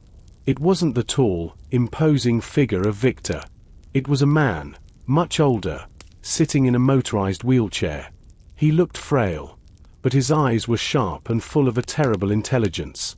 "Welcome home," the man said. "I have waited 30 years for the children of the partners to return the stone to its rightful place." The man in the wheelchair rolled forward into the blue light. His skin was like parchment, and his hair was as white as the snow outside. But his voice was unmistakable, the deep, commanding voice from the recordings. "Mr. Sterling?" Elena asked, her voice echoing off the glass jars. "Arthur Sterling," the man corrected. He looked at Martha, then David, then Simon, and finally Elena. "I see your parents in each of you. The same greed in the eyes, the same fear in the heart. But you, Elena, you have your father's stubbornness. Why did you bring us here?" David demanded, stepping in front of the others. "You locked us in. You kidnapped Simon. You threatened us. This is madness. I brought you here to witness the end of a lie," Arthur said, gesturing to the pulsing black stone on the pedestal. 30 years ago, on the night of the garden party, your parents and my son, Thomas, stood in this very room. They had discovered this, the heart of the mountain. It is a mineral unlike any other, worth more than all the gold in the valley. But it is unstable. It requires care. Arthur's face twisted with pain. "They argued. Your parents wanted to sell it immediately, to strip the mountain bare. Thomas wanted to protect it, to study it. In the heat of the argument, there was a struggle, an accident. Thomas fell into the deep shaft of the old mine." The room went deathly silent. Martha gasped, her hand flying to her mouth. "Your parents didn't call the police," Arthur continued, his voice dropping to a whisper. "They feared the mine would be closed, and their partnership would end. They took the stone, hid it here, and swore a blood oath of silence. They told the world Thomas had vanished into the storm. They stole 30 years of my son's life, and they stole the truth from me." "So, you think one of us is the thief?" Elena asked, her mind racing through the legal implications. "No," Arthur said, a cold smile touching his lips. "The stone was stolen from the mountain.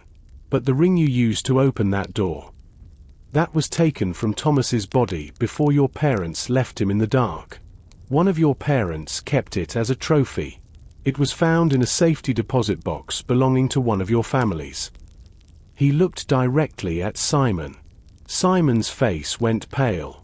He reached into his inner pocket and slowly pulled out a small, velvet pouch.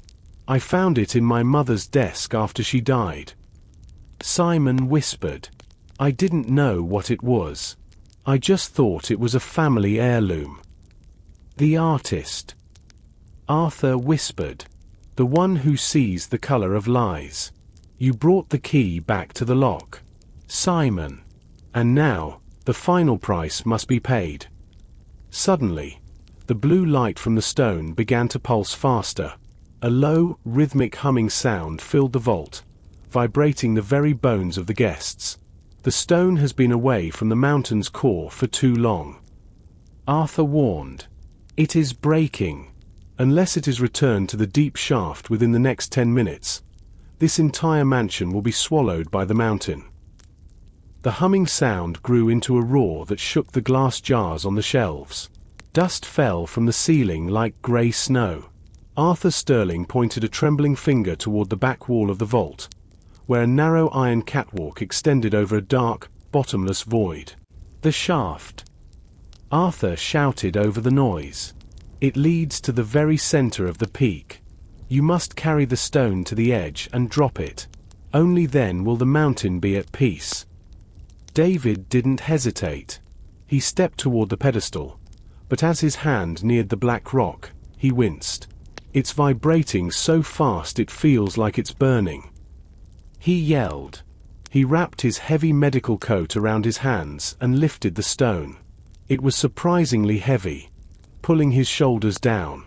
We go together, Elena said, grabbing David's arm to steady him. Simon and Martha followed close behind, their faces pale with terror. They stepped onto the iron catwalk. It was narrow, with only a thin railing separating them from the darkness below. The blue light from the stone cast long, flickering shadows against the jagged rock walls of the mine shaft. I can't do it, Martha cried as a piece of stone fell from the ceiling, narrowly missing her. The bridge is shaking too much. Don't look down, Martha. Simon grabbed her hand, pulling her forward. Think about what happened 30 years ago. We are the only ones who can fix this. For Thomas. They reached the center of the catwalk, directly over the black maw of the abyss. David gasped, his breath coming in ragged bursts. The stone was now glowing with an intense, blinding white light. The heat was becoming unbearable even through his coat. Suddenly, a figure appeared at the far end of the catwalk. It was Victor. He wasn't moving to help them.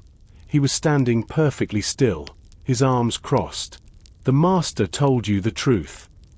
Victor's voice echoed through the shaft. But he didn't tell you the final part of the debt. To return the stone, the one who carries it must be willing to let go of everything. The mountain doesn't just want the mineral back. It wants an acknowledgement of the blood that was spilled. Elena stepped forward, her eyes locked on Victor. We aren't our parents. Victor, we aren't going to hide the truth anymore. We drop the stone, we tell the police everything, and this ends tonight. David looked at Elena, then at the stone. He moved to the edge of the railing. On 3. He whispered. 1, 2. Before he could say 3, the catwalk gave a violent lurch. A support cable snapped, and the iron floor tilted dangerously toward the dark. The snap of the cable sounded like a gunshot. The catwalk groaned and tilted at a sharp 45-degree angle. David's feet slipped on the cold metal, and for a terrifying second, he dangled over the abyss, holding the pulsing white stone to his chest with one arm while his other hand white-knuckled the railing. David! Elena screamed. She threw herself onto the slanted floor, her fingers digging into the metal mesh. She grabbed David's belt, her muscles screaming under the strain. Simon moved instantly, sliding down to grab David's jacket, while Martha anchored herself against the stone wall at the start of the bridge, holding onto Elena's ankles. "Drop it!" Simon yelled. "David, let it go." David looked down into the dark. The stone was no longer just glowing. It was vibrating so intensely that the air around it seemed to shatter. He looked back at his friends, the children of the people who had caused this tragedy. They were risking their lives to save him, breaking the cycle of greed that had defined their parents. "For Thomas," David whispered. He opened his arms. The stone fell. It didn't tumble. It sliced through the air like a meteor. For several long seconds, there was silence. Then, from the very bowels of the earth, came a sound that none of them would ever forget. It wasn't an explosion. It was a deep, resonant thrum, like a giant bell being struck underground. The blue light in the vault vanished, replaced by a soft, natural amber glow that seemed to seep from the walls. The violent shaking stopped instantly. The roar of the mountain faded into a peaceful hum. Victor stepped forward from the shadows at the end of the bridge. He reached out a hand and helped pull David back onto the stable section of the catwalk. His expression, for the first time that night, was not a mask. He looked tired and relieved. "It is done," Victor said softly. "The mountain has accepted the return. The debt of 1995 is settled." "And Arthur?" Elena asked, standing up and brushing the dust from her clothes. "What happens to him?" "The master got what he wanted," Victor replied, looking back toward the vault. He wanted to know that the children were better than the parents. He wanted to see if the thief, the one who held the ring, would use it to save the others or to run away. Simon looked at the silver ring still clutched in his hand. He walked to the edge of the pit and opened his palm. The ring fell into the darkness, following the stone. "I don't want it," he said. "It never belonged to my family."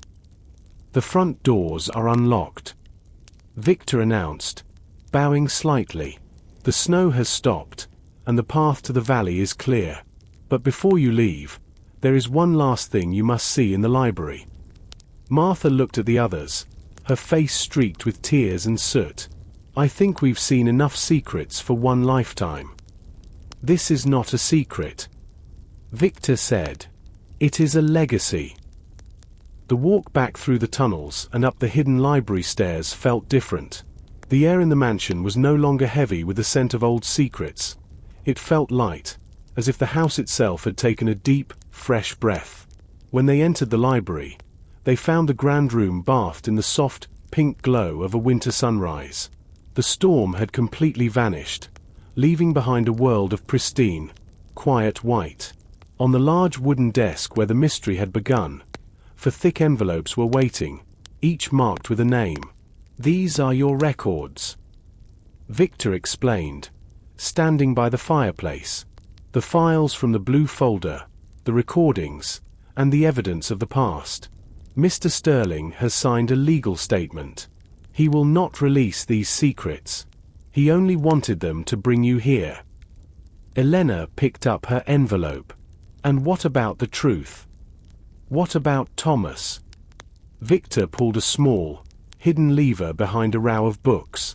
A panel slid back, revealing a simple, elegant marble plaque set into the wall. It bore the name Thomas Sterling and the dates of his short life. Below it, a new line had been freshly engraved. "Resting at peace within the heart of the mountain. The truth will be told." Victor said, "I have already sent the documents to the authorities in the valley. The disappearance will be corrected in the history books.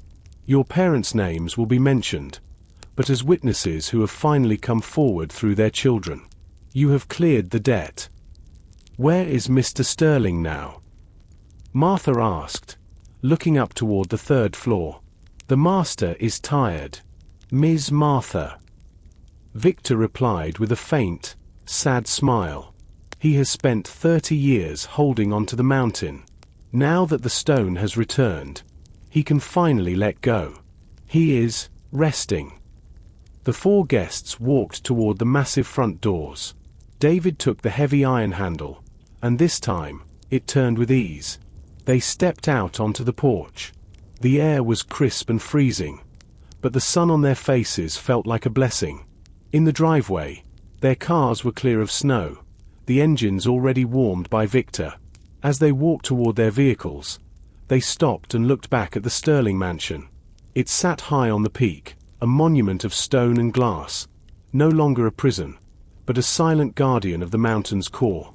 "We were strangers yesterday," Elena said, looking at the others. "But we are bound by the same light now." They didn't need to say more. They got into their cars and began the long drive down the winding mountain road. As the mansion disappeared into the clouds behind them, the shadows of 1995 finally faded away, replaced by the bright, clear light of a new day.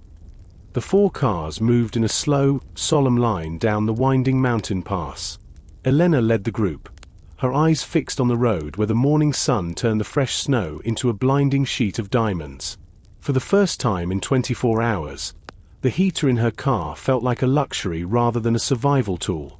Behind her, she saw David's SUV, then Martha's sleek sedan, and finally Simon's small hatchback. They were leaving the Sterling mystery behind, or so they thought. About 5 miles down the mountain, the road took a sharp turn around a jagged cliff edge known as the Devil's Elbow. As Elena rounded the corner, she slammed on her brakes. Her tires hissed and slid on a patch of black ice before coming to a dead stop. The road was gone. It wasn't a natural rock slide or a snowdrift. A massive, industrial-grade steel barrier had been bolted directly into the rock faces on either side of the pass. It was a gate, painted a dull, military green, with a small electronic keypad glowing red in the center.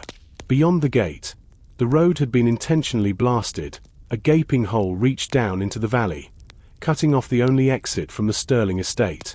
Elena stepped out of her car, the freezing wind instantly biting at her face. The others pulled up behind her and climbed out, their expressions shifting from confusion to a familiar, cold dread. "What is this?" Martha demanded, her voice high and thin. Victor said the path was clear. Victor might have believed it was. David said, walking up to the steel barrier. He examined the bolts. "This wasn't put here by the city or the mountain rescue teams. This is private hardware. Heavy duty." Simon looked up at the cliffs above them. "Look. There are no tire tracks on this side of the gate, but there are tracks on the other side. Someone was here this morning. They waited for us to leave the mansion, and then they sealed us in." Elena looked at the keypad. "It's not just a lock. It's a transmitter. Whoever put this here knows exactly where we are." Suddenly, the keypad's red light turned green. A small speaker hidden in the gate's frame crackled to life. It wasn't the voice of Arthur Sterling.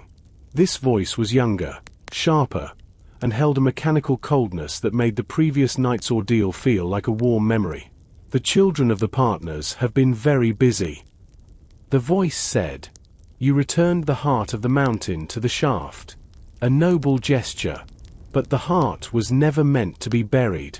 It was a collateral asset for a debt much larger than a single missing man." "Who is this?" Elena shouted into the wind. "We are the ones who funded your parents' partnership 30 years ago." The voice replied, "The Sterling family provided the land, but we provided the capital. Now that the stone has been reactivated by your touch, we are coming to collect. Turn around. Mr. Sterling's guests. Go back to the mansion. We will meet you at the front door in 1 hour. If you are not there, the next blast will be under your cars." The line went dead. The four guests stood in the middle of the frozen road, trapped between a broken past and a dangerous new future. The drive back up to the mansion felt twice as long as the descent. The silence between the four cars was heavy. They had thought the mystery ended with the truth about Thomas, but they had only scratched the surface of a much deeper conspiracy. When they pulled back into the circular driveway of the Sterling estate, the house looked different. The sunrise was higher now, but the shadows in the stone architecture seemed longer, darker. The front doors were wide open, swaying slightly in the wind. "Victor!" Elena called out as they stepped back into the grand hallway. There was no response. The fire in the library had been put out, and the pink morning light hit the dusty surfaces of the books, making the room look like a tomb. They searched the dining room, the kitchen, and the small office under the stairs. Victor was gone. The motorized wheelchair that held Arthur Sterling sat empty in the center of the hall. He said he was resting. Martha whispered, clutching her envelope of secrets. "Do you think they took them? Or they left?" David said, pointing to the floor. Near the entrance to the basement trapdoor, there were fresh scuff marks and a single, discarded black glove, a tactical glove, the kind used by security teams. Elena walked to the grand window in the library. Far down the mountain road, she could see 3 black SUVs moving rapidly toward the house. They didn't have sirens, but they moved with a military precision that was terrifying to watch. "We can't just wait for them to walk in," Simon said, his artist's eyes scanning the room for a weapon or a hiding spot. "If they funded our parents, they know about the secrets. They know about the vault. They want the stone," Elena said, her mind working through the logic. "But they can't get it." David dropped it into the deepest part of the shaft. "It's gone." "They don't know that," David noted. "They think we have it, or that we know how to retrieve it. That's our only leverage." Elena spread the hand-drawn map they had found earlier onto the library table. The map. It showed the mines, but it also showed a second exit, a drainage tunnel that leads to the northern slope. It's a 3-mile hike through the woods, but it bypasses the main road. "We can't hike 3 miles in this snow," Martha protested. "We don't have a choice." "Martha," Elena said firmly, "those SUVs will be here in 20 minutes. If we are here when they arrive, we become assets just like our parents were. We need to get to that tunnel, and we need to take the files with us. If the syndicate is real, these papers are the only thing that can stop them." As she spoke, the sound of a helicopter began to throb in the distance, echoing off the mountain peaks. The syndicate wasn't just coming by land. They were surrounding the mountain. "To the kitchen," David commanded. "The trapdoor is our only way out now." The floor of the library shook as the heavy thrum of the helicopter blades grew deafening. Dust rained down from the ornate molding, and a pane of glass in the upper gallery cracked. Elena, David, Martha, and Simon didn't waste another second. They sprinted toward the kitchen, their footsteps echoing through the hollowed-out silence of the mansion. "The trapdoor! Move, move!" David shouted, sliding across the stone floor of the kitchen. He didn't bother being gentle. He grabbed the iron ring and heaved the wooden door open. The dark, narrow stairs waited below like an open throat. As Elena descended, she heard the front doors of the mansion, the ones they had just left open, slam against the interior walls. The syndicate had arrived. Heavy, rhythmic footsteps of tactical boots pounded against the hardwood floors above. "They're inside," Simon whispered, his voice trembling. He was the last one down, and he carefully lowered the trapdoor back into place. He pulled the red and blue rug over the wood, hoping the shadows of the kitchen would hide the seams. The group moved quickly through the surveillance room. The monitors, which had been so full of life and color earlier, were now flickering with static. The mechanical coldness the voice on the gate had promised was evident here. Someone had remotely fried the electronics. Elena paused at the desk. The black notebook was gone, but the hand-drawn map she had tucked into her jacket was still there. She spread it out under the dim, emergency red lights of the hallway. The drainage tunnel. She whispered, tracing a line that bypassed the vault. "It's behind the secondary maintenance room. We have to go through the old laundry chute's access corridor." "Wait," David said, pointing his flashlight at the floor. "Look at the dust." There were fresh drag marks in the grime of the floor, 2 parallel lines. It looked like someone had dragged a chair, or perhaps a wheelchair, through this hallway very recently. "Arthur!" Martha gasped. "They didn't just let him rest. They took him. Why would they want a frail old man? He's the only one who knows the frequency of the stone." Elena realized. If the syndicate wants to find where David dropped it, they need Arthur's knowledge of the mountain's harmonics. He isn't a master anymore. He's a biological key. They pushed forward, entering a part of the basement they hadn't seen before. The walls here were rough-hewn rock, wet with condensation. The temperature dropped significantly. At the end of the corridor, they found the laundry access, a small iron door with a rusted wheel handle. As David gripped the wheel, a muffled explosion rocked the mansion above. The ceiling groaned, and a shower of small stones fell around them. The syndicate wasn't just searching. They were clearing paths with shaped charges. "They're not playing games." David grunted, turning the wheel with a violent jerk. "Hold your breath. We're going into the vents." The iron door groaned open, revealing a tunnel barely 4 feet high. It was a drainage pipe, lined with slick, green moss and smelling of ancient minerals. One by one, they crawled in. The space was claustrophobic, the air tasting of iron and damp earth. Elena led the way, the map clutched in her teeth as she used her elbows to shuffle forward. "My coat is ruined." Martha whimpered from behind her, though the fear in her voice was much louder than the concern for her clothes.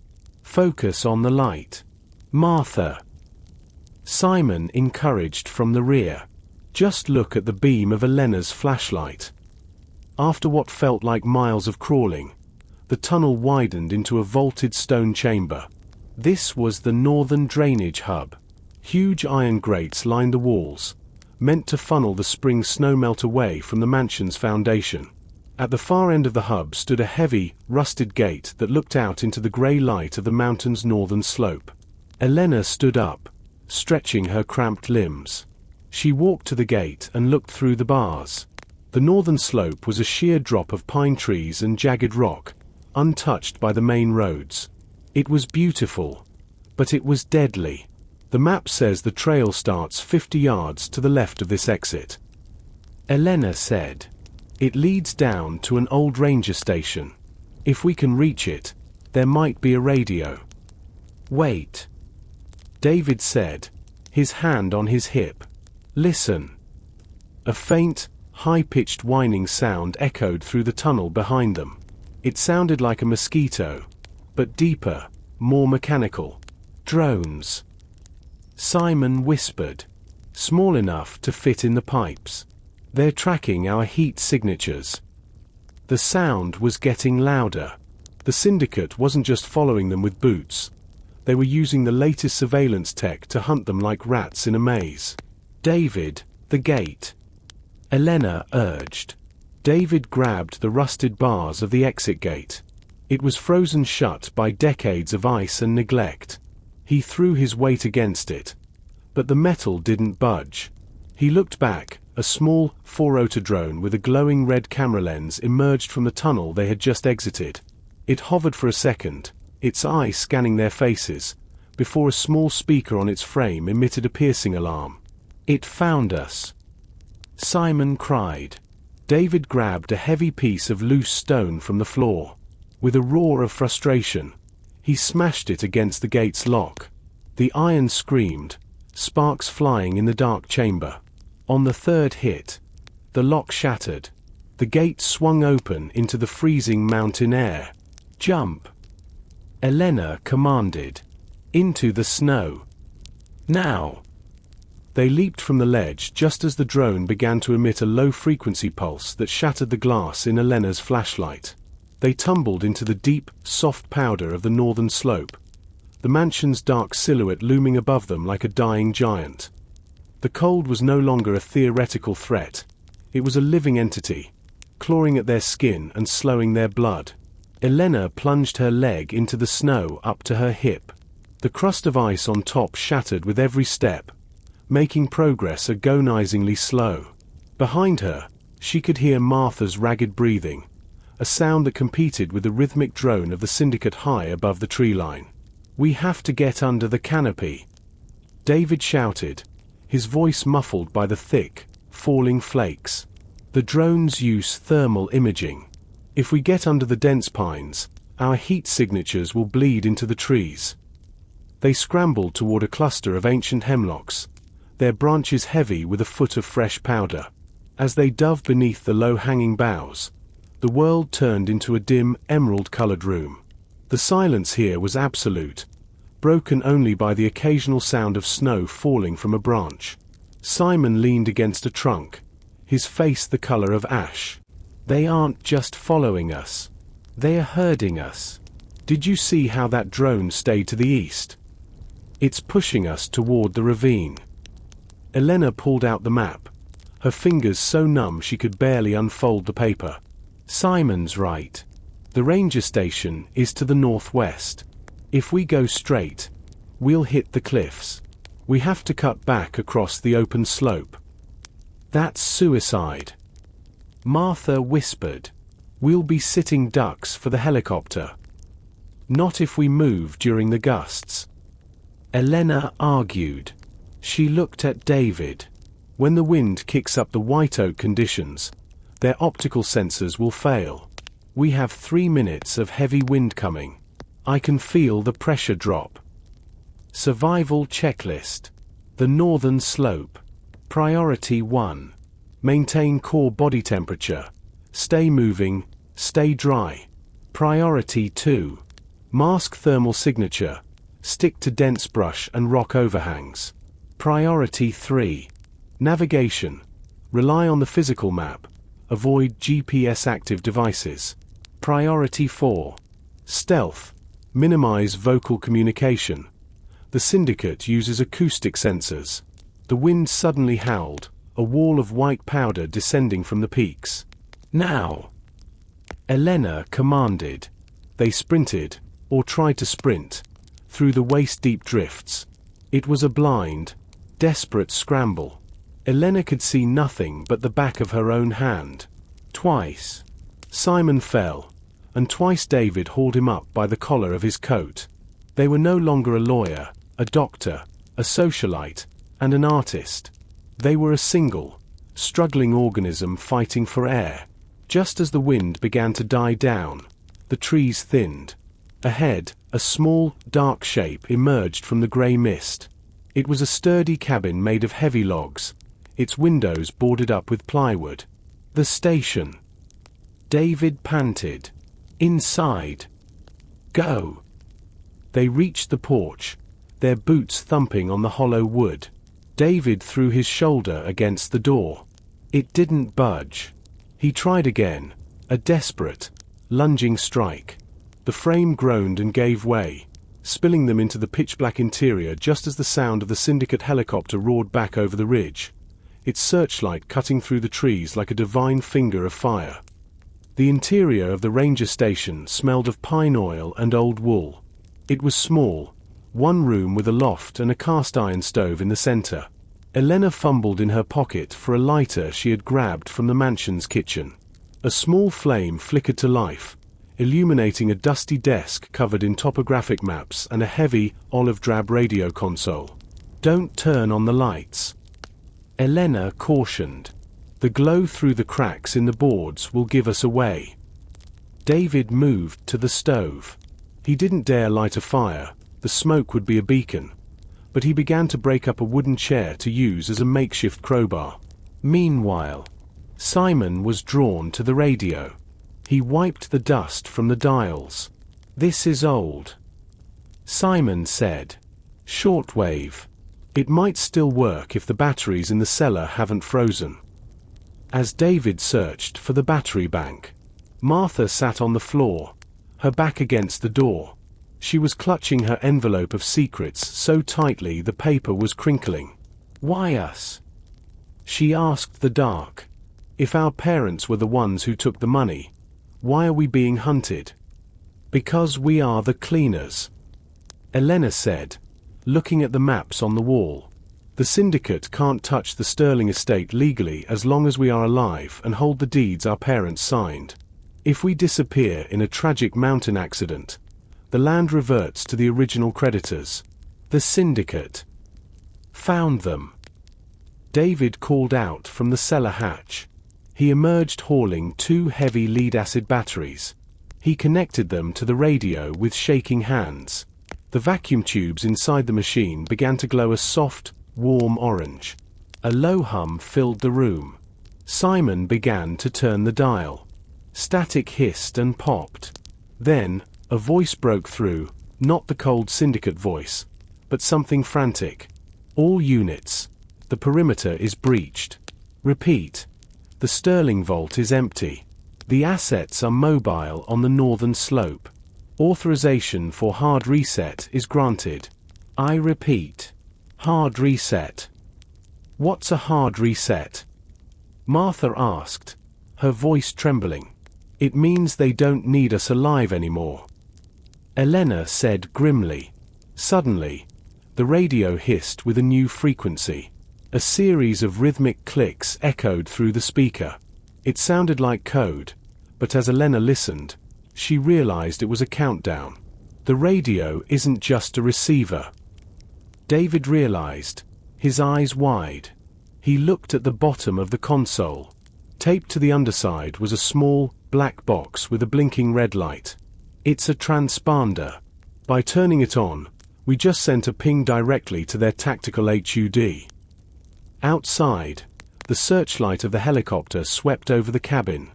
Pausing, the light bled through the gaps in the plywood, illuminating the 4 of them in bars of brilliant, terrifying white. The hunt was over. The confrontation had begun. The blinding white light of the helicopter's searchlight turned the interior of the ranger station into a cage of harsh shadows. The hard reset wasn't just a phrase, it was a tactical directive. Outside, the rhythmic thumping of the rotors changed pitch as the pilot banked, hovering directly over the small cabin. "Get down!" David screamed, tackling Martha to the floor just as a burst of high-caliber rounds shredded the roof. The sound was like 1,000 hammers hitting the wood at once. Splinters of pine flew through the air like shrapnel. The syndicate wasn't trying to capture them anymore. They were erasing them. Elena crawled toward the radio console, which was now sparked and smoking from a direct hit. "The papers!" Martha cried, clutching the envelope to her chest even as she pressed her face into the dusty floorboards. "If they hit the cabin with an incendiary, everything burns." Elena looked at the radio one last time. Despite the damage, a small screen was still flickering. It was displaying a localized GPS map of the northern slope. A blinking blue dot represented their current position, but a red line was moving rapidly toward them from the east. "Ground team!" Elena shouted over the roar of the helicopter. "They're flanking us. We can't stay here, but we can't go back out the front door." David looked at the heavy cast iron stove. "The cellar hatch. We go back down, but we don't stop at the batteries." Ranger stations in this district are often built over old survey tunnels. There has to be a crawl space. As if on cue, a metallic sound sounded on the porch. A canister hissed, and thick, acrid grey smoke began to pour through the gaps in the floorboards. It wasn't just smoke, it was a sensory irritant. Their eyes began to sting, and their lungs burned with every breath. "Go! Now!" David shoved the heavy battery bank aside and ripped open the wooden hatch. One by one, they dropped into the dark, damp hole beneath the cabin. The space was barely 3 feet high, filled with the smell of wet earth and ancient rot.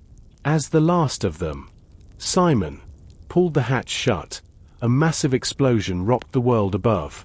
The ignition phase had begun. The ranger station was transformed into a bonfire in seconds, the heat radiating through the floorboards above them like the breath of a dragon. They were buried alive, but for the moment, they were invisible to the thermal eyes in the sky. The crawl space beneath the burning station was a narrow, suffocating tunnel of stone and timber. The heat from above was intensifying, making the air thin and dry. Elena led the way, her hands scraping against the jagged rocks. After 20 yards of agonizing crawling, the ceilings suddenly dropped away. They tumbled into a much larger space.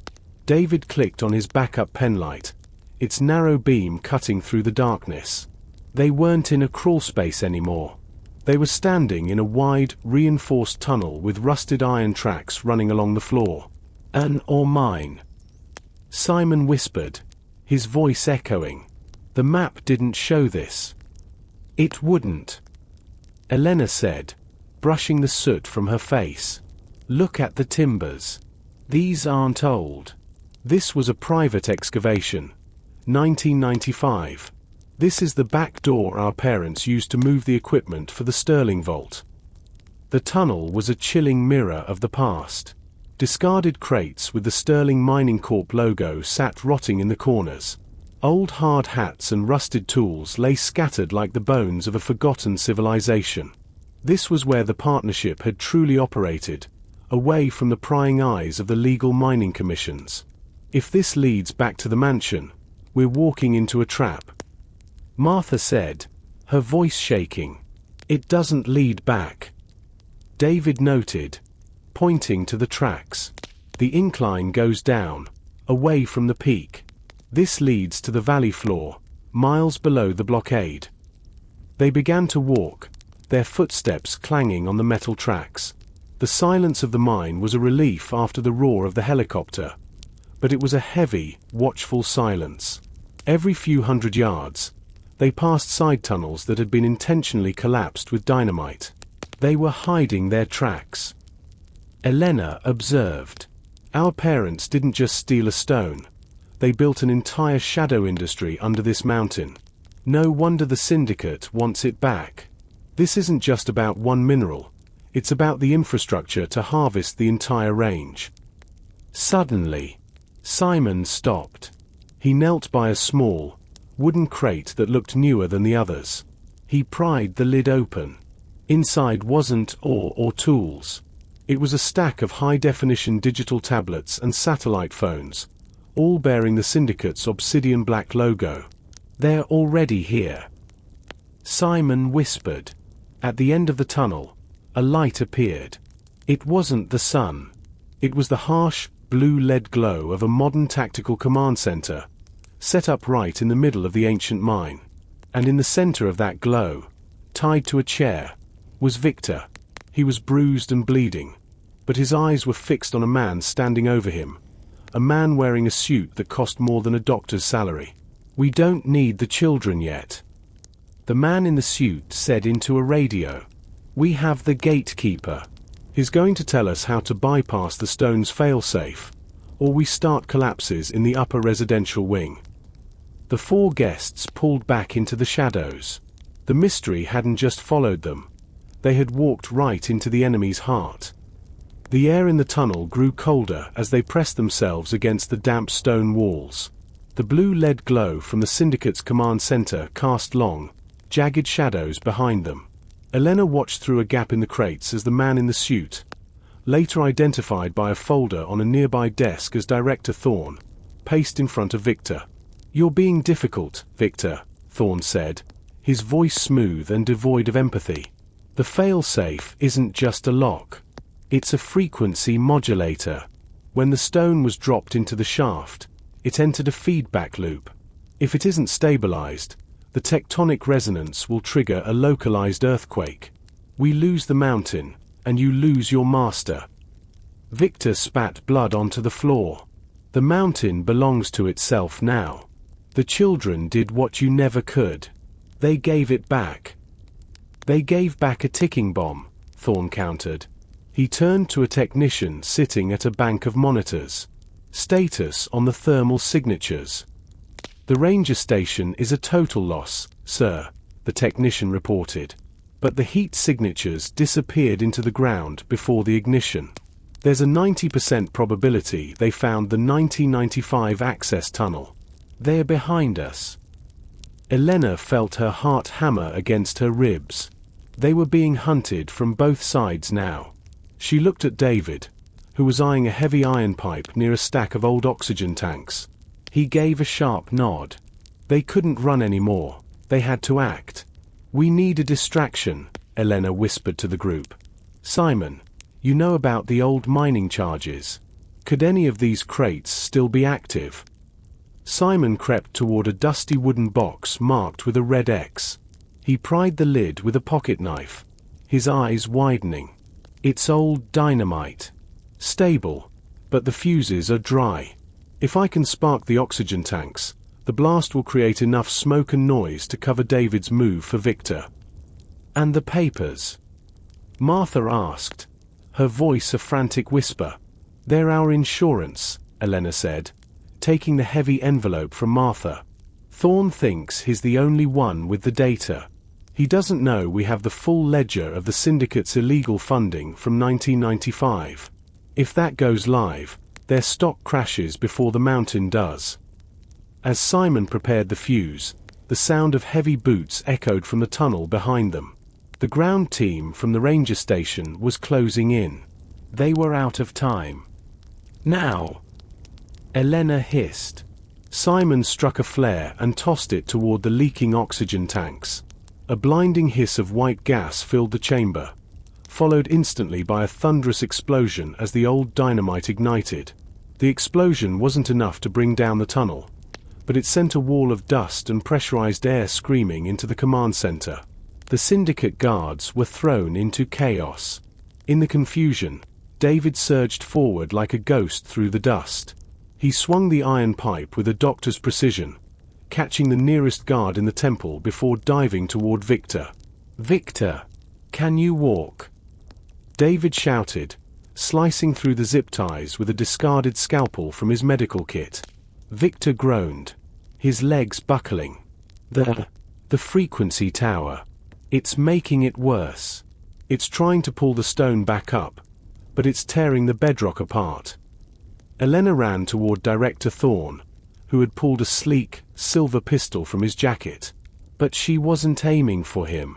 She dove for the server hub, slamming the heavy envelope onto the keyboard. "Look at the screen, Thorne." Elena screamed. "I'm uploading the 95 ledger to every major news outlet and the SEC. One more shot, and the enter key becomes the end of your company." Thorne froze, his finger tensing on the trigger. He looked at the monitor. The file names. Project Obsidian. Sterling Debt Swap. Illegal or Extraction 1995. Began to scroll across the screen. "You're bluffing," Thorne sneered, though the sweat on his forehead told a different story. "The satellite link is jammed." "The link is jammed for you," Simon yelled from the shadows, holding up a syndicate satellite phone he'd hotwired. "But I just opened a tunnel through your own drone network. We're at 60%. The mountain gave a deep, terrifying groan. A crack appeared in the tunnel floor, glowing with that familiar, pulsating blue light. The resonance was reaching its peak. "The stone is fighting the tower." Victor cried out, "Turn it off, or we all bury here." "I can't." Thorne shouted, his cool exterior finally shattering. "The tower is on an automated loop. Once it starts the extraction, it won't stop until the mineral is at the surface." Martha, usually the most fearful, suddenly stepped forward. She grabbed a heavy fire extinguisher from the wall and hurled it into the spinning cooling fans of the frequency tower. The machine shrieked, sparks spraying the room as the internal magnets shattered. The blue light from the floor intensified, then suddenly went dark. The humming stopped. The mountain fell silent. Thorne looked at his fallen guards and the upload bar on the screen. 99%. He lowered his gun. "You've ruined everything. That stone was the key to clean energy for a century." It was a key built on a murder, Elena said, her voice cold. And now, the world is going to see the bill.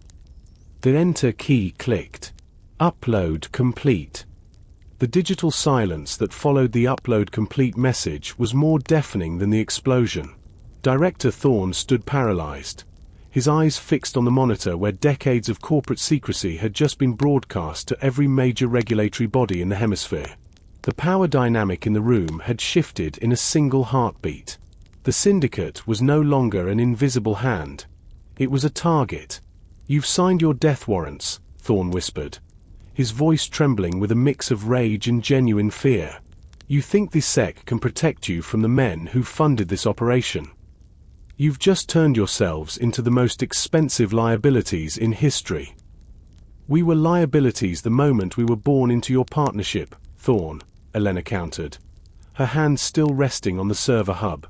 "The difference is, now the whole world is watching the balance sheet." The Mountain, however, seemed to have its own opinion on the matter. Without the stabilizing influence of the frequency tower, the structural damage caused by the earlier tectonic resonance began to take its toll.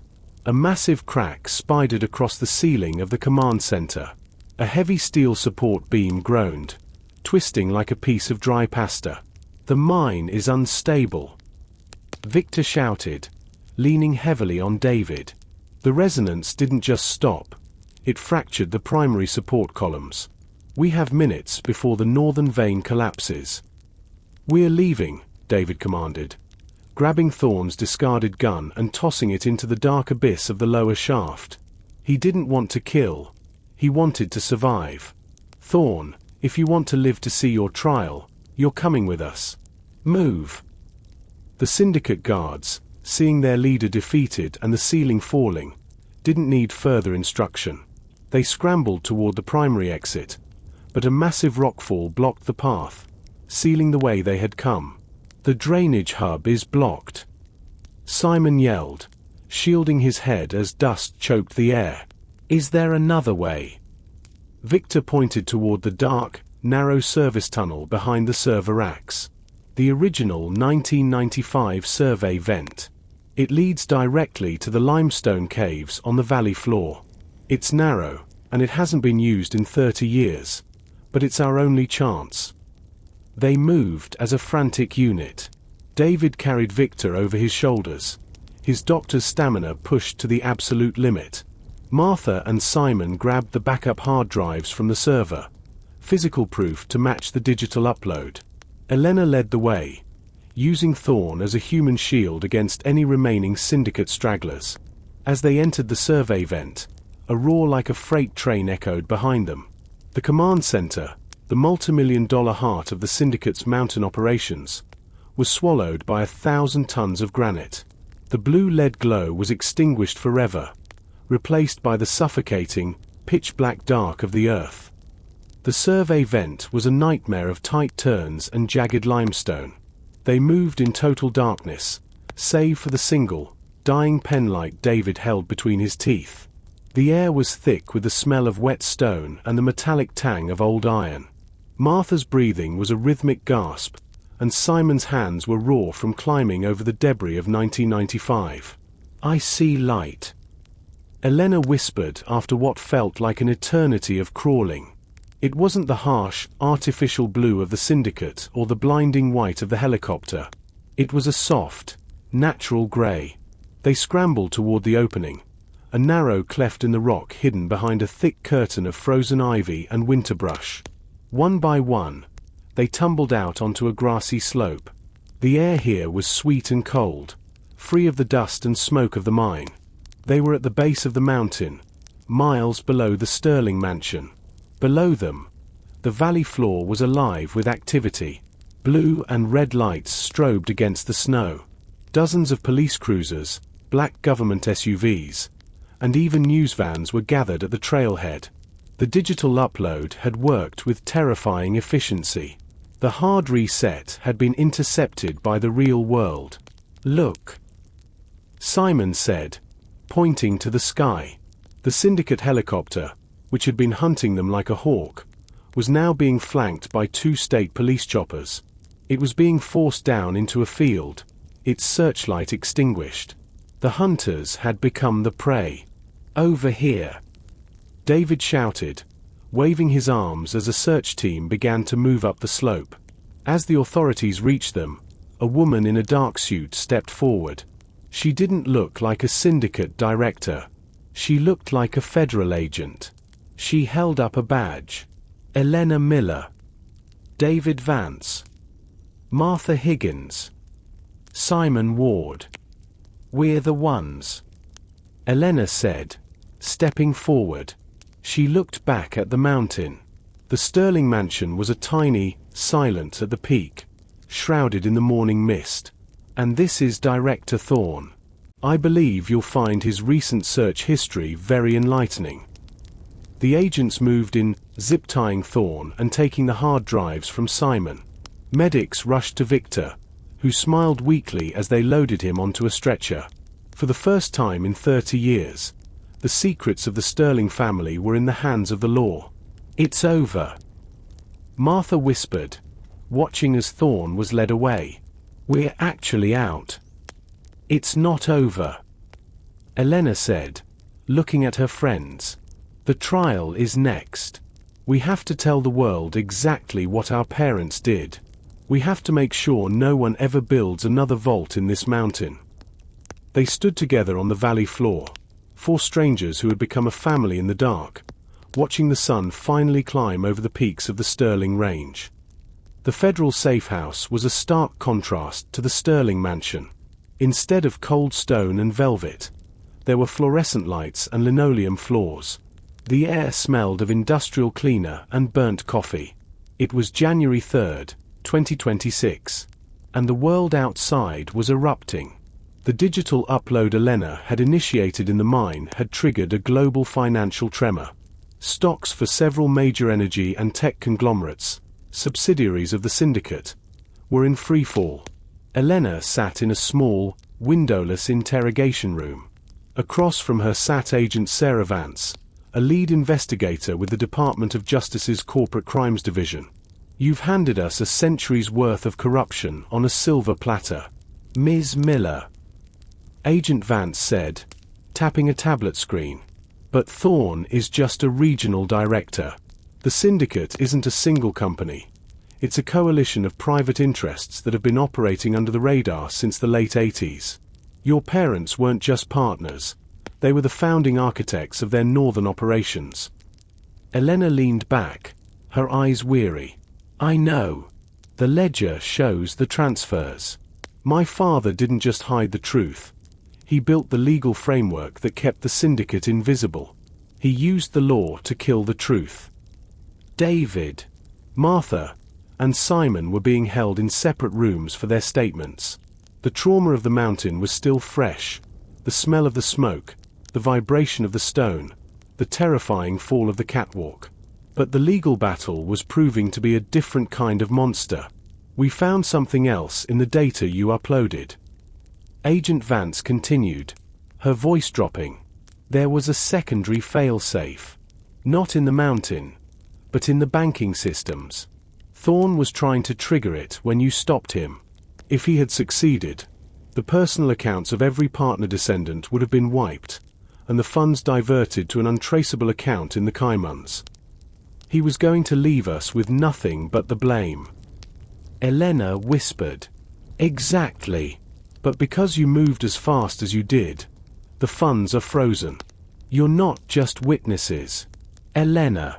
You're the only people with the biometric keys to unlock the restitution funds for the families in the valley, the ones who lost their land in 1995. The weight of her father's sins felt heavier than ever. It wasn't enough to survive the mountain. They now had to dismantle the legacy their parents had built." Elena looked at the camera in the corner of the room. She knew the other three were watching or listening. They had survived the dark. Now they had to survive the light. By the fourth day at the safe house, a strange rhythm had developed. David spent most of his time with the medical staff, helping treat Victor, who was recovering in a high-security wing of a nearby hospital. Martha had retreated into a shell of silence, though she spent hours meticulously reviewing the financial ledgers with the DOJ auditors. Simon, however, was restless. He sat in the common area, the hard drive he had rescued from the command center plugged into a government-issued laptop. He wasn't looking for money or legal loopholes. He was an artist. He was looking for the story. "Elena, look at this," Simon called out as she entered the room. Elena sat beside him, looking at the screen. Simon had found a hidden directory titled Project Echo. Personnel 1995. It contained the photos they had seen in the master bedroom. But there was one file that was different. It was a video, a low-resolution clip from a handheld camcorder, dated July 14, 1995. The video showed the garden party. The laughter was audible, the sun bright. The camera panned across their parents, all of them looking young and full of life. But then, the camera moved toward the edge of the woods, near the mine entrance. There were 5 figures standing in the shadows. 4 of them were their parents. But the 5th person was not Arthur Sterling. It was a man in a lab coat, holding a piece of the black stone. He looked terrified. "Who is that?" Elena asked. "The ledger only mentions 4 partners and the Sterlings." Simon slowed the video down. The man turned toward the camera for a brief second. He had a distinctive scar across his left eyebrow, a jagged mark that looked like a lightning bolt. "Wait," Simon whispered. He opened a different folder, the one containing the syndicate's current employee roster that they had grabbed from Thorne's server. He ran a facial recognition search. The computer worked for a moment before a match appeared. Name: Dr. Elias Thorne. Status: presumed deceased 1996. Role: Chief Mineralogist. Sterling Project. Note: disappeared following the 1995 incident. Thorne's father. Elena gasped. "Look at the updated status at the bottom." Simon pointed to a red-coded line that had been added only a week ago. Update: December 2025. Target located. Residence: St. Jude's Sanatorium. Room 402. Status: nonverbal. High security watch. "He's alive," Simon said, his voice trembling. The man who actually found the stone, the 5th witness. The syndicate didn't kill him. They hid him. Thorne has been keeping his own father in a cage to keep the secret. If Dr. Elias Thorne was alive, he was the only person who actually saw what happened to Thomas Sterling, the only one who could testify that it wasn't an accident. But more importantly, he was the one who knew the true nature of the stone. Elena stood up, her mind already moving. "We need to get to that sanatorium. If the syndicate knows we have this data, Elias Thorne is a loose end they'll want to cut immediately." The mystery of the mountain hadn't ended at the valley floor. It had just moved to a new location. The drive to St. Jude Sanatorium took 4 hours through the winding, frost-covered backroads of the state. Elena and David convinced Agent Vance to let them go, arguing that Elias Thorne would only respond to the children of the people he once worked with. The DOJ provided a 2-car security detail, but as they pulled up to the facility, the sanatorium looked less like a hospital and more like a fortress, located on a desolate cliff overlooking the grey expanse of the Atlantic. St. Jude's was a brutalist block of concrete and reinforced glass. It was officially a private care facility for the mentally fragile, but the syndicate's fingerprints were everywhere, from the high-end biometric scanners at the gate to the silence of the staff. "Stay close," David whispered as they stepped into the lobby. The air was sterile, vibrating with a low hum of heavy-duty air filtration. "I don't like the look of these guards. They're too well armed for a nursing home." They were met by a man who introduced himself as Dr. Aries, the facility director. He was a thin, nervous man who wouldn't look Elena in the eye. "Room 402 is in the high-dependency wing," Aries said. His voice clipped. Dr. Thorne has not spoken in 3 decades. His condition is catatonic, though he occasionally displays, let's call them artistic episodes. We keep him sedated for his own safety. We're not here for a medical checkup, Doctor, Elena said, her lawyer's voice cutting through his stalling. We have a federal warrant and the backing of the Department of Justice. Take us to him. As they ascended in the elevator, David noticed the security cameras. They weren't standard facility monitors. They were the same obsidian black models used in the Sterling Mansion's surveillance room. The syndicate hadn't just hidden Elias here. They were still watching him. The 4th floor was silent. The walls were a pale, sickly green, and the only sound was the distant, rhythmic beep of a heart monitor. When they reached room 402, Dr. Aries hesitated. I must warn you, he said, swiping his keycard.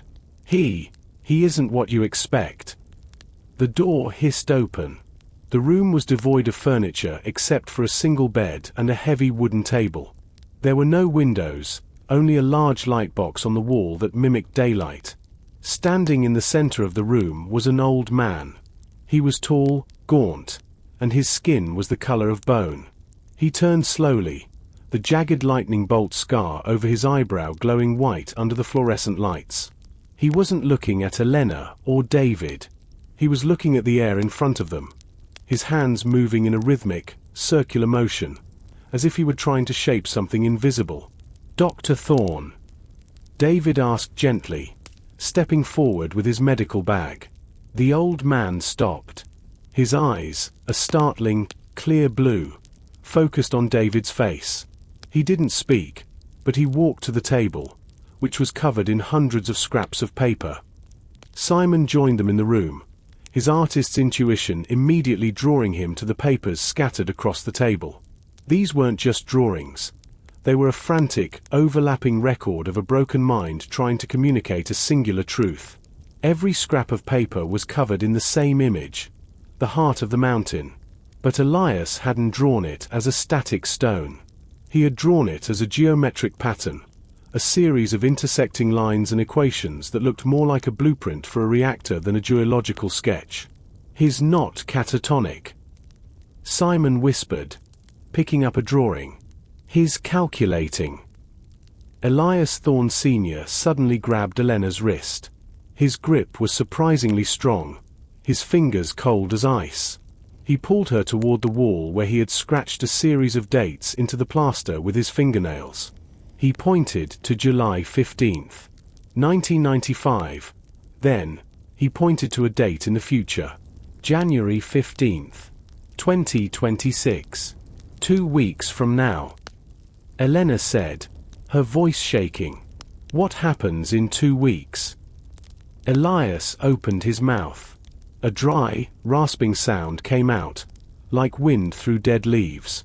He couldn't form words, but he began to tap the equation on the table. He's trying to tell us that the stone wasn't just returned to the mountain. David realized, leaning over the sketches. When we dropped it into the shaft, we didn't end the resonance. We started a timer. The weight of the stone isn't its mass, it's the pressure it's building up in the tectonic plates. He knew the syndicate would try to extract it. Simon added, look at this drawing here. It shows the frequency tower Thorne used. Elias predicted that the tower would destabilize the heart. The mountain isn't at peace. Elena, it's a pressure cooker. Suddenly, the red emergency lights in the hallway began to flash. A muffled alarm sounded from the nurse's station. They are here, Martha said, appearing at the doorway, her face pale. The Department of Justice guards just lost communications with the gate. A black helicopter is landing on the roof. The syndicate wasn't going to let their 5th witness speak. Even a silent witness was too dangerous for the men who had spent 30 years hiding the truth. Elias Thorne looked at the 4 of them. For the first time, a look of profound sadness crossed his face. He reached into his thin hospital gown and pulled out a small, glass vial. Inside was a single, glowing grain of the black stone, a sample he had hidden for 3 decades. He pressed it into Elena's hand and pushed her toward the door. He didn't need to speak. His eyes said it all. Run. The mountain is waking up. The sound of the Syndicate helicopter's rotors was no longer a distant hum. It was a physical pressure vibrating through the concrete walls of St. Jude's Sanatorium. Elena clutched the glowing glass vial, the tiny grain of the heart pulsing in rhythm with her own racing heart. David and Simon grabbed Elias Thorne Sr. by the arms, the old man surprisingly light, his eyes darting toward the ceiling as if he could see the tactical units rappelling down. The elevator is dead. David shouted over the rising alarm. They've cut the mains. We have to take the stairs, but they'll be coming down from the roof. Not the stairs, Elena said, her lawyer's mind mapping the facility's layout she had glanced at in the lobby. The laundry chute. It's a direct drop to the basement, reinforced with steel. It's big enough if we go one by one. They scrambled down the green-walled corridor. Behind them, the heavy fire doors at the end of the hall exploded inward. 3 Syndicate operatives in matte black armor stepped through the smoke, their rifles leveled. Federal witnesses. Stand down. One of the Department of Justice guards screamed, returning fire. The hallway erupted in a deafening exchange of suppressed gunfire.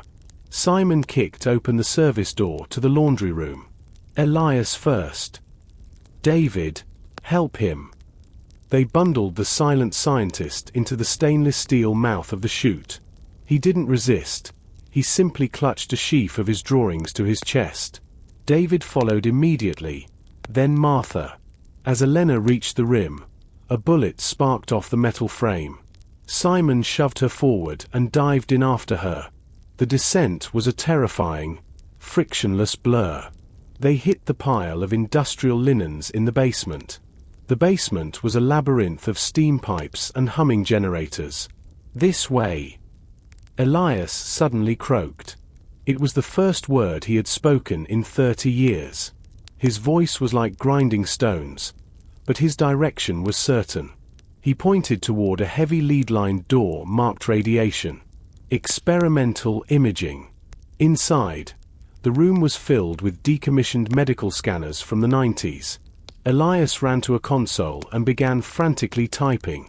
The screen flickered to life, displaying a seismic map of the Sterling mountain range. The extraction. It triggered the phase shift. Elias whispered, his fingers dancing over the keys. The energy isn't just pressure. It's an accumulation of harmonic resonance. We need a dampener. Elena realized, looking at the glowing vial. This grain. It's not just a sample. It's a tuner.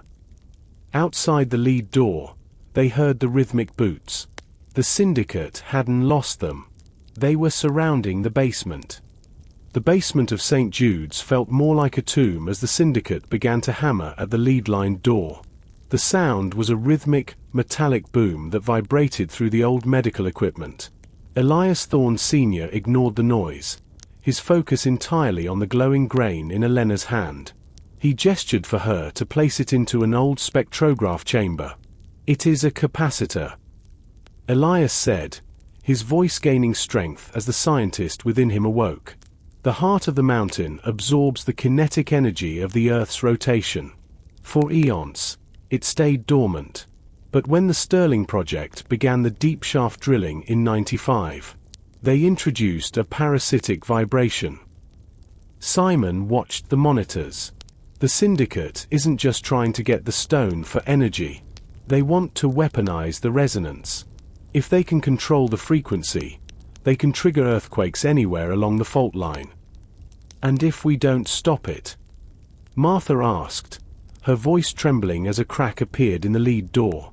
The waking on January 15th will be a magnitude 9.0 event centered exactly on the Sterling mansion. Elias stated grimly. The collapse will trigger a chain reaction. The valley will be buried under 500 feet of rock. Elena looked at the spectrograph. The grain was pulsing a brilliant violet now. The formula you wrote. The dampener. How do we use this? Elias looked at her, his eyes filled with a terrible weight. The stone must be returned to the heart, but it must be synchronized. We need a neural bridge. Someone who has been in the vault. Someone whose biometrics are recognized by the mineral's unique lattice. Us. David realized. We are the partner's children. Our DNA is the key because our parents spent so much time in the presence of the mineral while we were developing. It's in our blood. Exactly. Elias whispered. The vial contains the seed. If you can get back to the mansion and place this seed into the main stone during the peak of the resonance, you can invert the phase. You can cancel the energy. The lead door finally buckled. A tactical breach charge blew the hinges off, filling the room with white smoke. But they weren't there anymore. Elias had opened a secondary service tunnel behind the imaging units, a secret he had kept since the day he was imprisoned there. As they scrambled into the dark, Elena realized the magnitude of their task. They had 10 days to get back to the most dangerous place on Earth, past a syndicate army, and perform a feat of theoretical physics that had never been tested. We're going back, Elena said, her voice steady. But this time, we aren't just guests. We're the technicians. The tunnel led them out into the cold sea air of the Atlantic cliffside. Far below, a single black boat was waiting in the surf. Victor, somehow having escaped the hospital, was waving them down. The final pieces were moving into place. The boat ride from the Atlantic cliffs back to the mainland was a blur of salt spray and whispered plans. Victor, his shoulder bandaged and his face set in a grim mask, had coordinated with the remaining loyalists of the Sterling estate. The Department of Justice provided a tactical escort, but once they reached the base of the mountain, the mission became a ghost operation. The Syndicate had declared the Sterling Range a hazardous extraction zone, surrounding it with jammers and surface-to-air defenses. It was January 14, 2026. The air was unnaturally still. The snow had stopped falling, but the mountain itself seemed to be humming, a low, subaudible vibration that made the birds flee the trees and the ice on the lakes shatter in perfect geometric patterns. The resonance is peaking, Elias Thorne Sr. said, clutching a handheld sensor. The stone is calling to the seed. We have less than 12 hours before the inversion becomes impossible. They stood at the entrance to the 1995 survey tunnel, the back door they had escaped through only weeks ago. Now, they were going in the opposite direction. Elena held the glass vial, the violet light inside it so bright it illuminated the cave walls. The Syndicate has the mansion fortified, Victor warned, checking his rifle. They have Director Thorne, the son, locked in the library. He's trying to force the extraction one last time before the mountain collapses. He wants that stone, even if it's the last thing he ever sees. They moved through the dark tunnels with the efficiency of ghosts. David led the way, his medical light casting a narrow beam over the rusted tracks. As they neared the command center they had destroyed, they saw the Syndicate had already begun rebuilding. Massive portable generators hummed in the dark, and the blue lead glow was back, more intense than before. They're using a high-frequency sonic drill, Elias whispered, pointing to a massive machine positioned over the vault's location. They aren't waiting for the stone to rise. They're going down to get it.